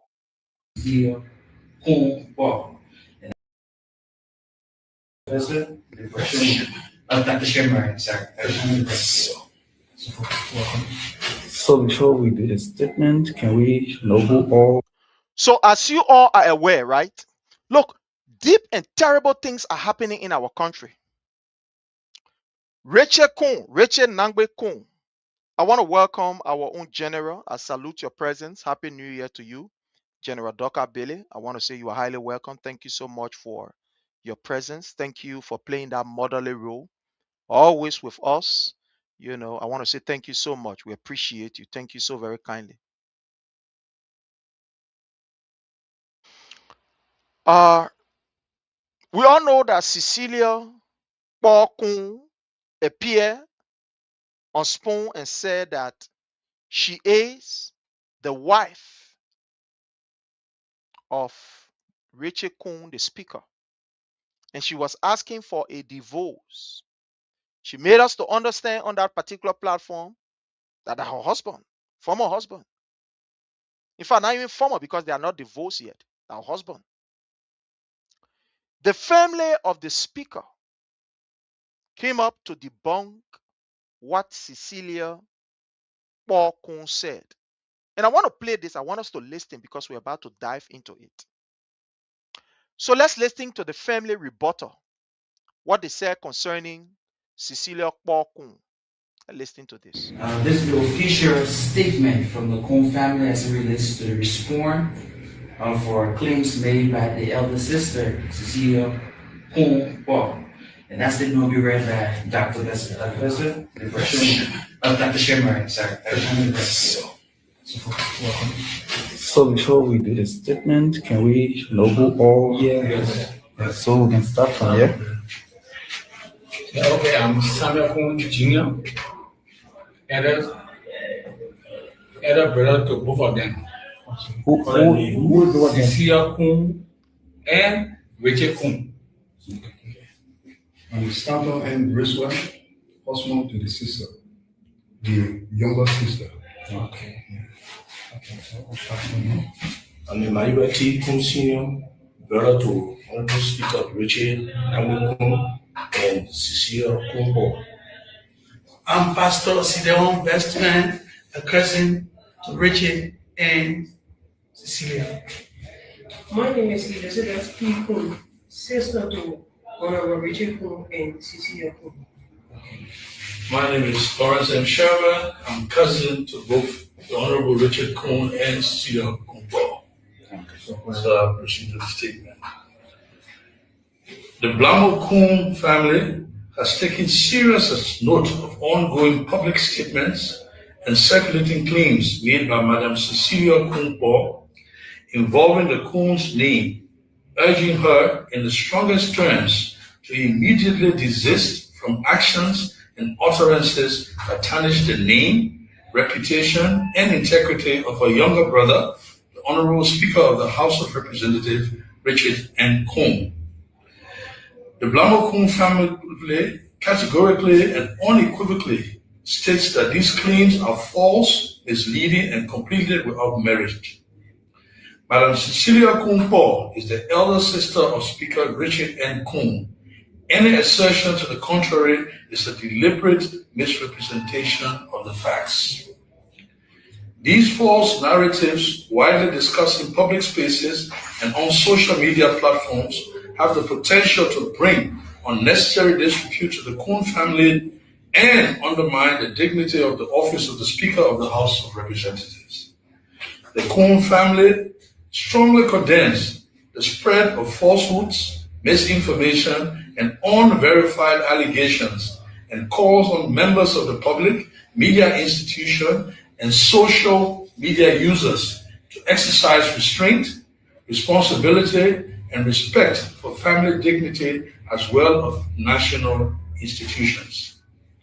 Family disagreements or grievances, particularly those involving sensitive personal and familial relationships, should be addressed through appropriate family channels, including dialogue and mediation, rather than being projected into the public domain where they may be distorted or exploited. For the avoidance of doubt, the Kun family reiterates that Madam Cecilia Kun is the elder sister of Speaker Richard N. Kun, who is her younger brother. Any suggestion otherwise is false and misleading. The Kun family remains committed to unity, peace, and the preservation of its reputation, and will take all necessary steps to prevent further damage arising from the dissemination of the false information. The family thank the public for its understanding and cooperation. This press statement was signed by Sedawon Besman, who is the head of the family of the Kun Blamo Family Union. Thank you. Well, just a couple of questions. What is this whole saga doing to the family? So let me move. Well, it's causing us quite a bit of distress. So my people, you listening to the family. Cecilia Kun appeared and said Richard Kun was her husband. She sent out and displayed wedding certificates. She informed the public that yes, a husband and wife, they did the husband and wife thing, slept with each other and stuff like that. She went on and explained with evidence. In defense of Richard Kun, a lady came up and said she was calling from Nigeria and said Richard Kun was her biological brother. And she said that Rachel Kun is a brother to Cecilia Kun, which Cecilia Kun denied at the time she was on their station. The family came up, and you listening to the recording. The family is saying Rachel Kun is a smaller brother to Cecilia Kun. You hear all of them giving their title. My people, I just put something in the you call comment section. Those of you who have the time, you can read it. But I'm going to read what I have here. I'm going to read it. But I'm just going to give you a summary of it. You see, the first thing that we see in this whole thing, if what the family is saying is truth, we are seeing incest. What is incest? What is incest? In the Liberian law, incest is when you have a brother sleeping with a sister, or brother sleeping with brother, mother sleeping with son, son sleeping with,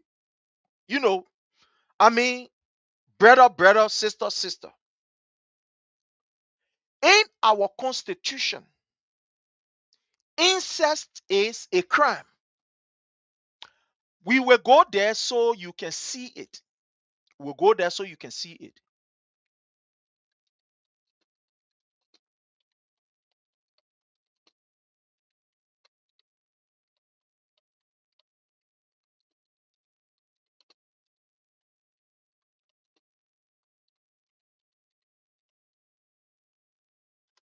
We'll go there so you can see it.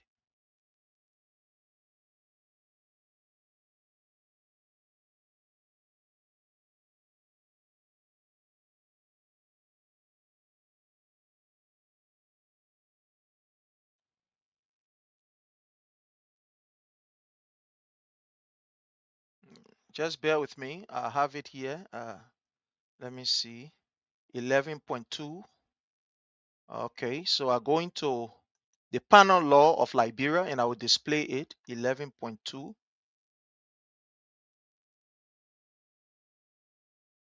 Just bear with me.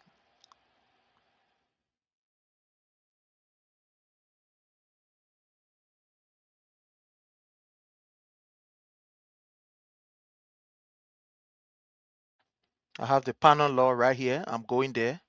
So let's see.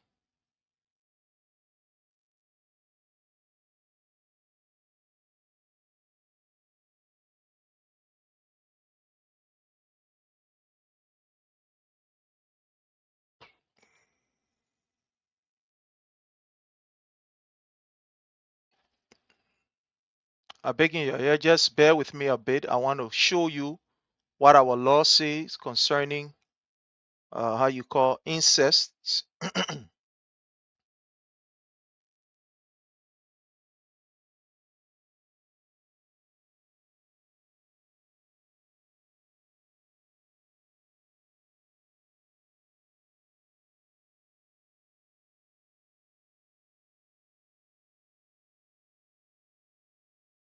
Oh man, this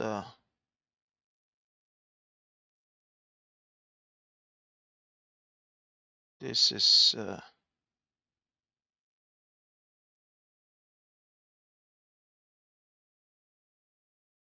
sorry. I think I'll take it from here anyway. I'll take it from here. I'll take it from here.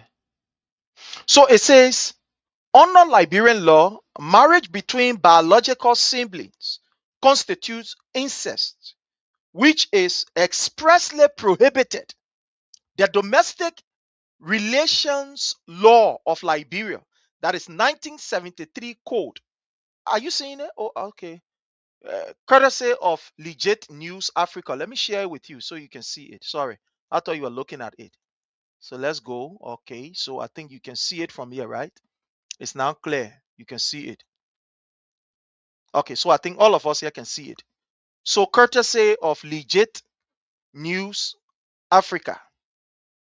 It says Under the Liberian law, a marriage between biological siblings constitute incest, which is expressly prohibited. The Domestic Relations Law of Liberia 1973 Code provides that any marriage between a brother and sister, whether or whole or half blood, is void ab intro, meaning it is invalid from the onset and has no legal recognition. Incest is defined as a sexual or marital relationship between closely related persons, such as a brother and sister.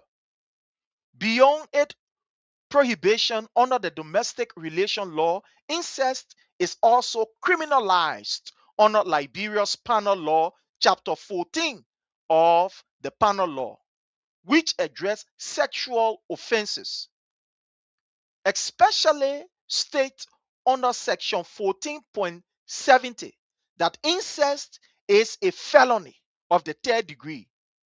It is therefore regarded as a serious crime offense with penalties that may include fines, imprisonment, or both, depending on the circumstances and applicable law. In this context, if it were established that a public official entered into a marital or sexual relationship with a biological sister, such conduct will raise serious legal concern under Section 14.7. Let's go to the penal law. Let's go to the penal law. This is Section 14.7. So let's go to the penal law. I have it right here. So don't worry, we'll go to it. Let me see what we have here. Just bear with me. Sometimes plenty of things we got to do, to bring you. Let's go to the penal law 14 point. Okay, where's the penal law essay?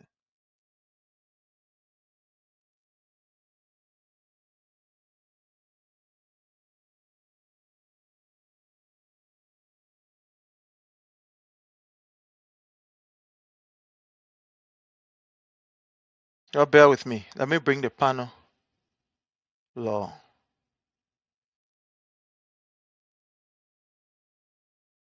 So we do this together, eh? Let's just take our own time.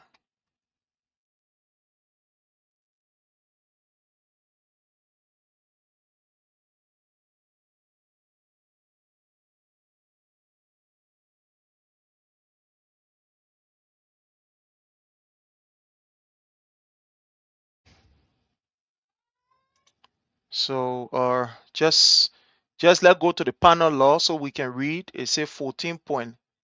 Okay.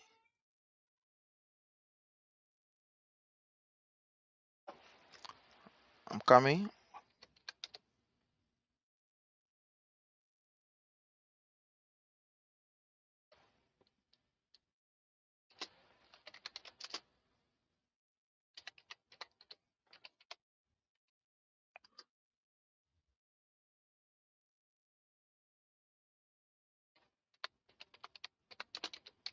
Oh, sorry.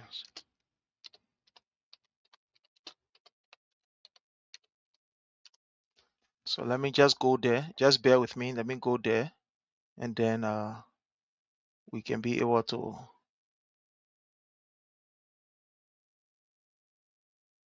What the Constitution says about incest.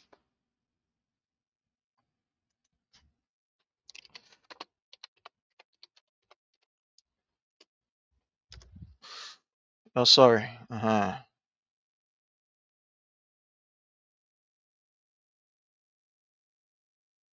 Okay.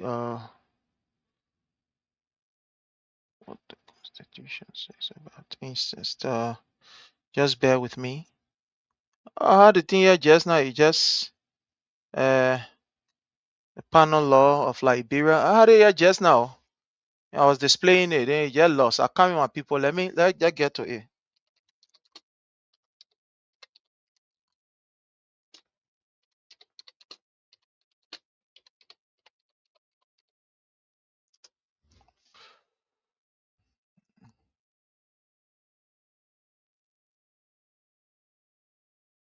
Okay, fine. That's good. That's good. That's good. Okay. So we get it here. Let me just share it with you. So let's go here. Let me share it with you. Today we're doing plenty things together. So don't worry, we'll do it together. And just bear with us. I know some of you, very impatient when it comes to these things. So let's go to 14 point, whatever they say, right? Uh-huh.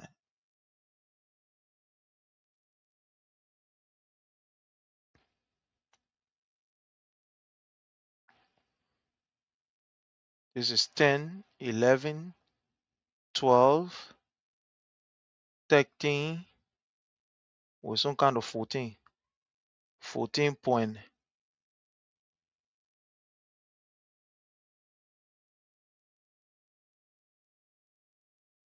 So, okay, so it's 14.70, 14.70, one would say, 14.70. So let's go there.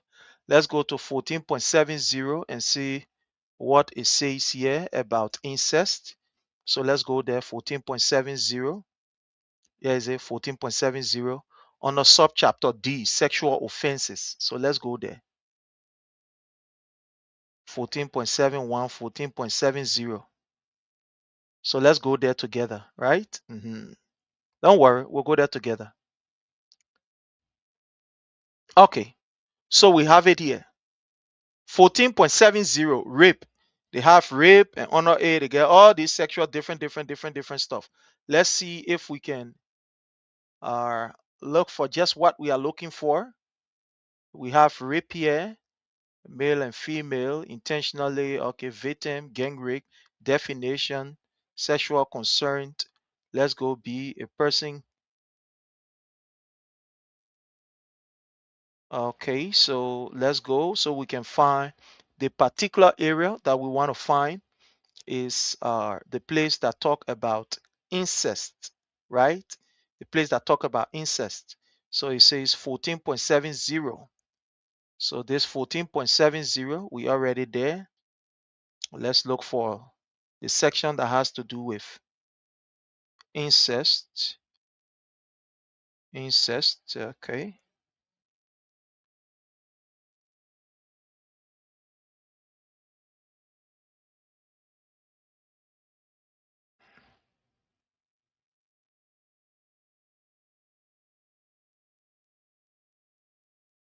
Okay, so let's just, okay, fine. We are here.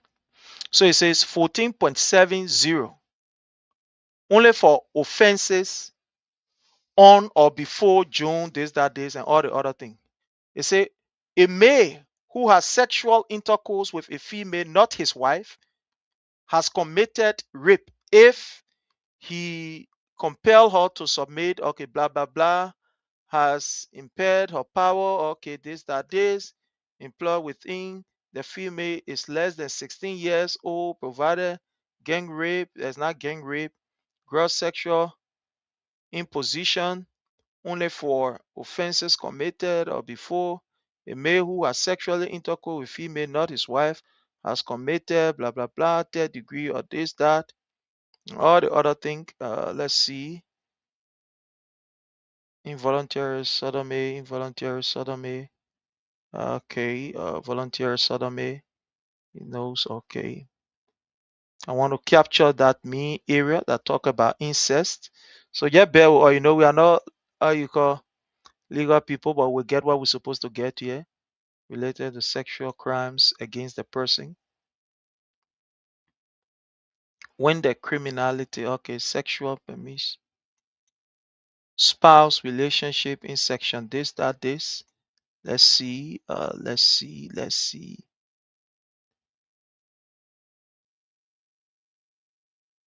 Means any touching, okay. I hope you are there with me. Let's see. Okay, provision relating to this, that, this, and other thing.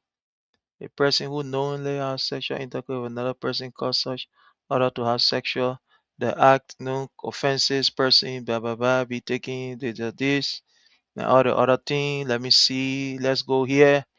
Let's go there to see what we have here. It's a kind of bit I'm finding it difficult to get that main area. I don't know. It's because we are live and then I'm looking for it. So if it wasn't live, I was going to take the time to be able to, rape. The offense involved gang rape, the act of raping at the time of the relevant act of this, that this, the maximum consent for fifth degree shall be rape, imprisonment, this, that capital offense. Rape is also other, this, that, the trial of this, that, the penal code, consent. I'm trying to find this, but then I don't know. It's a kind of bit tough for me to find here. I don't know if maybe I'm using or that's the wrong or maybe the outdated or whatever. I don't know what I'm using here. He or she intentionally penetrates. Okay. The victim is less than 18. The person has committed gang rape. Definition: sexual intercourse, consent. All right. So I'm trying to find it, but from all indication, I don't know. I am not seeing it here. Sexual abuse of word, assault, this, that, this, sexual assault. Let me see if I can general. Okay, I am not really crime against person offenses. No crime, this, that, this. Okay, for some reason I'm not seeing it here, my people. I'm not really seeing it here. I try to look, I'm not seeing it. So let me just go right here. Since we are not seeing it, then we will just come right here. Yeah, let's just come right here since we are not seeing it because they did their research and it's right here. They did their research, so it's right here. So according to them, they say chapter 14 of the penal law, which addresses sexual offenses, specifically states under section 14.70 that incest is a felony of the third degree. It is therefore regarded as a serious crime offense with penalty that may include fines, imprisonment of both depend on the circumstances and the applicable law. So, fellow Liberians, we just listening to the family of the speaker, Rachel Kuhn. And the family are telling us, not you and myself saying it, but the family are telling us that the lady is a biological sister to Rachel Nangbe Kuhn, according to what the family is saying. Now, if this is truth, from all indication, Mr. Kuhn should be forwarded to court. Mr. Kuhn, the best thing that he's supposed to do right now is to ensure that he brings sanctity to that particular house by immediately resigning his office as speaker, even a lawmaker. But you see, Liberia is a country where, my people, those who stand for morality, those who stand for value, the people don't regard you. Like I always say this, and I will continue to say, those people that know how to spend their money wisely, Liberian men will call you stingy. That's what they will say. Oh, they are men stingy. Oh, they are women stingy. Anytime you hear people telling somebody, oh, they men stingy, it's not really that this man is mean, he don't want to give, but it's just that the men know how to give, when to give, and where to give. So people will say the men stingy. That's what they will say. Now, people who are very wasteful, or people who are magnanimous, so to speak, before you say, oh, the men are better. Anybody men are clan, anybody can eat him because he is somebody who know how to share, very benevolent. He know how to, give and etc. etc. It has reached to the time, fellow Liberians, that we must set high standard for these people who we call lawmakers. We must set high standards. We cannot be here looking at these people doing what they are doing and then we feel satisfied. We think it is okay. We think it's all right. You get these people committing crime before us, the speaker of the house, if it is true, according to the family, That's what the family is saying. Sleeping with his sister. This man, but now, should not be the speaker of the house. He shouldn't. This man, the act that he has committed warrant persecution for the both of them, both Cecilia and her brother. And this particular thing that Cecilia then playing fun with, we have already forwarded it to what we're supposed to forward it. It will be investigated. It will be investigated. Because you cannot have a biological brother, biological sister sleeping together and they think that is okay. The breeze now can now show the fire nyash. Here is where we are. Family having press conference. Your man Jeremiah Kun writing, how you call Rachel Kun writing, say, oh, I'm my sister, you're not my sister. Sister too say, oh, me and my brother were doing fiasokoni. Because they asked her, did you people have the opportunity to do fiasokoni? She said, yeah, we did it. The thing where the husband and wife can do, we did it according to her. Is this not a crime? This is something big. And we are calling on our lawmakers.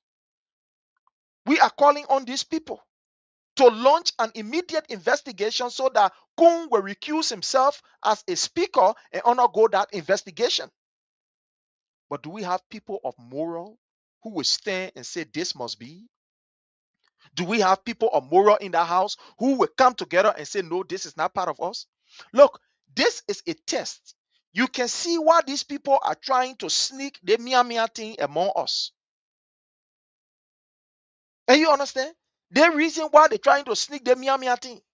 Some morning will wake up one morning, finish here and say, oh, the people not say mia, they're doing mia, you know, and Boema there, you know, Saki there, and you know, and all the other things, they're going ahead, they're doing that thing, they're enjoying themselves. This is the beginning of what we are seeing. Because if this man, according to what the family is saying, can see with own sister, they can do fiasakani, then how much more the people that will not soon money will not wake up, you hear them say they finish passing Miami, they finish passing across the road. So money will hear say the people then they finish crossing the road. The part they down pass that bill to cross the road. Because these are signs that we are looking at. My people, the last time it was Alfonso, I think Anthony Williams was crying. He said, in fact, how the people in want to discuss, some kind of bill, he said the bill they put on the floor for them to discuss. The people now want to discuss it.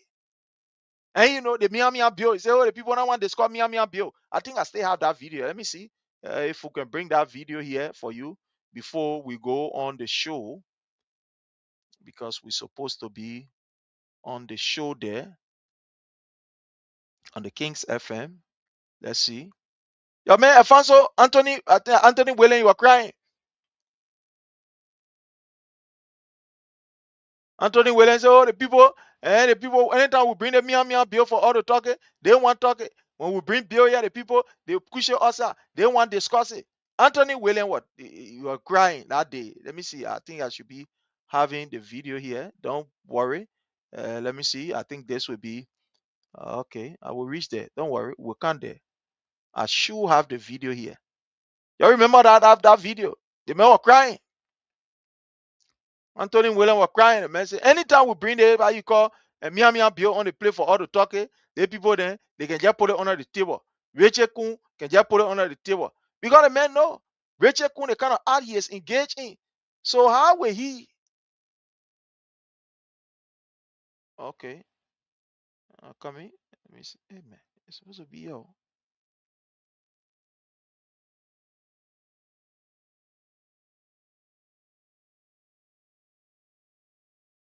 Let me see. Sometimes you're looking for this thing, at the time you will not see you. But I think all of you can remember when your man got so frustrated. You know, he got so frustrated. Anthony Williams, he got so frustrated. He said, what kind of thing here? I will be in a house here, one job, one toilet thing here.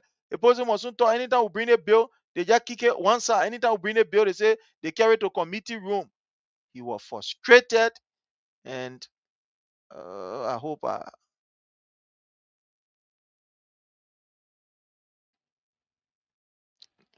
sorry, oh, my people. Let me see. This is not available. This is not. But it's not available for what?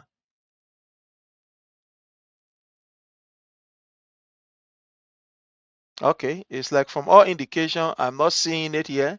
Maybe I put it somewhere, but some of you can remember when Anthony William came up to express his frustration, how in fact he was seriously frustrated for the fact that, you know, the lawmakers will not be able to discuss the issue across the road, Benin, you know, anytime they talk about Buru, the man will say, in fact, we're carrying it into committee hall, no need for us to be talking here, and no need for us to talk about it here.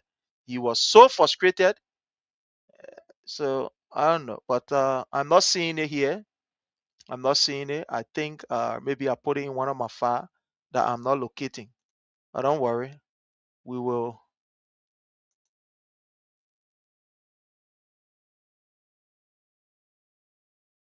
We'll get it and then we'll be able to play. I will try to look for it. But I think all of you can remember. So that's where we find ourselves.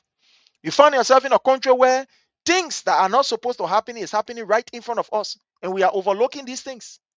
Oh, yes, we are overlooking it. But these are all recipe to tell you that something big is happening. Something big is happening. Because if these people cannot discuss laws that will be able to protect our children, and we sit down there, we think that phone, yaka. We are continue to wait and see. There are some people just think that Joe is joking. And reach to the play that spoon can read before more open, where a spoon will reach there. But before more open, and plenty of all now we say, oh, if we are new, if we are no, if we are no, at that time now it's late. At that time it's late. But fellow Liberians, I think time is of essence and it has caught up with us the first time. So join us as we move to the King's FN platform, Diaspora Talk. Join us.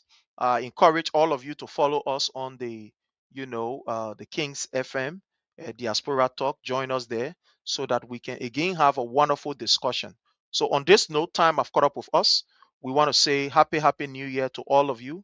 Join us on the Diaspora, the Diaspora Talk on the King's FM on the Facebook page, or you can join us on the FM or on the YouTube, and let's have a wonderful time. So on this note, my people, I want to stop here as we transition to the other page. So thank you. God bless you. Have yourself a God bless day. Bye from my end, but we'll be here again. Thank you. We want to encourage those who want to remain corrupt and steal money, that I beg them. The money should be used to bless our people. Thank you and God bless.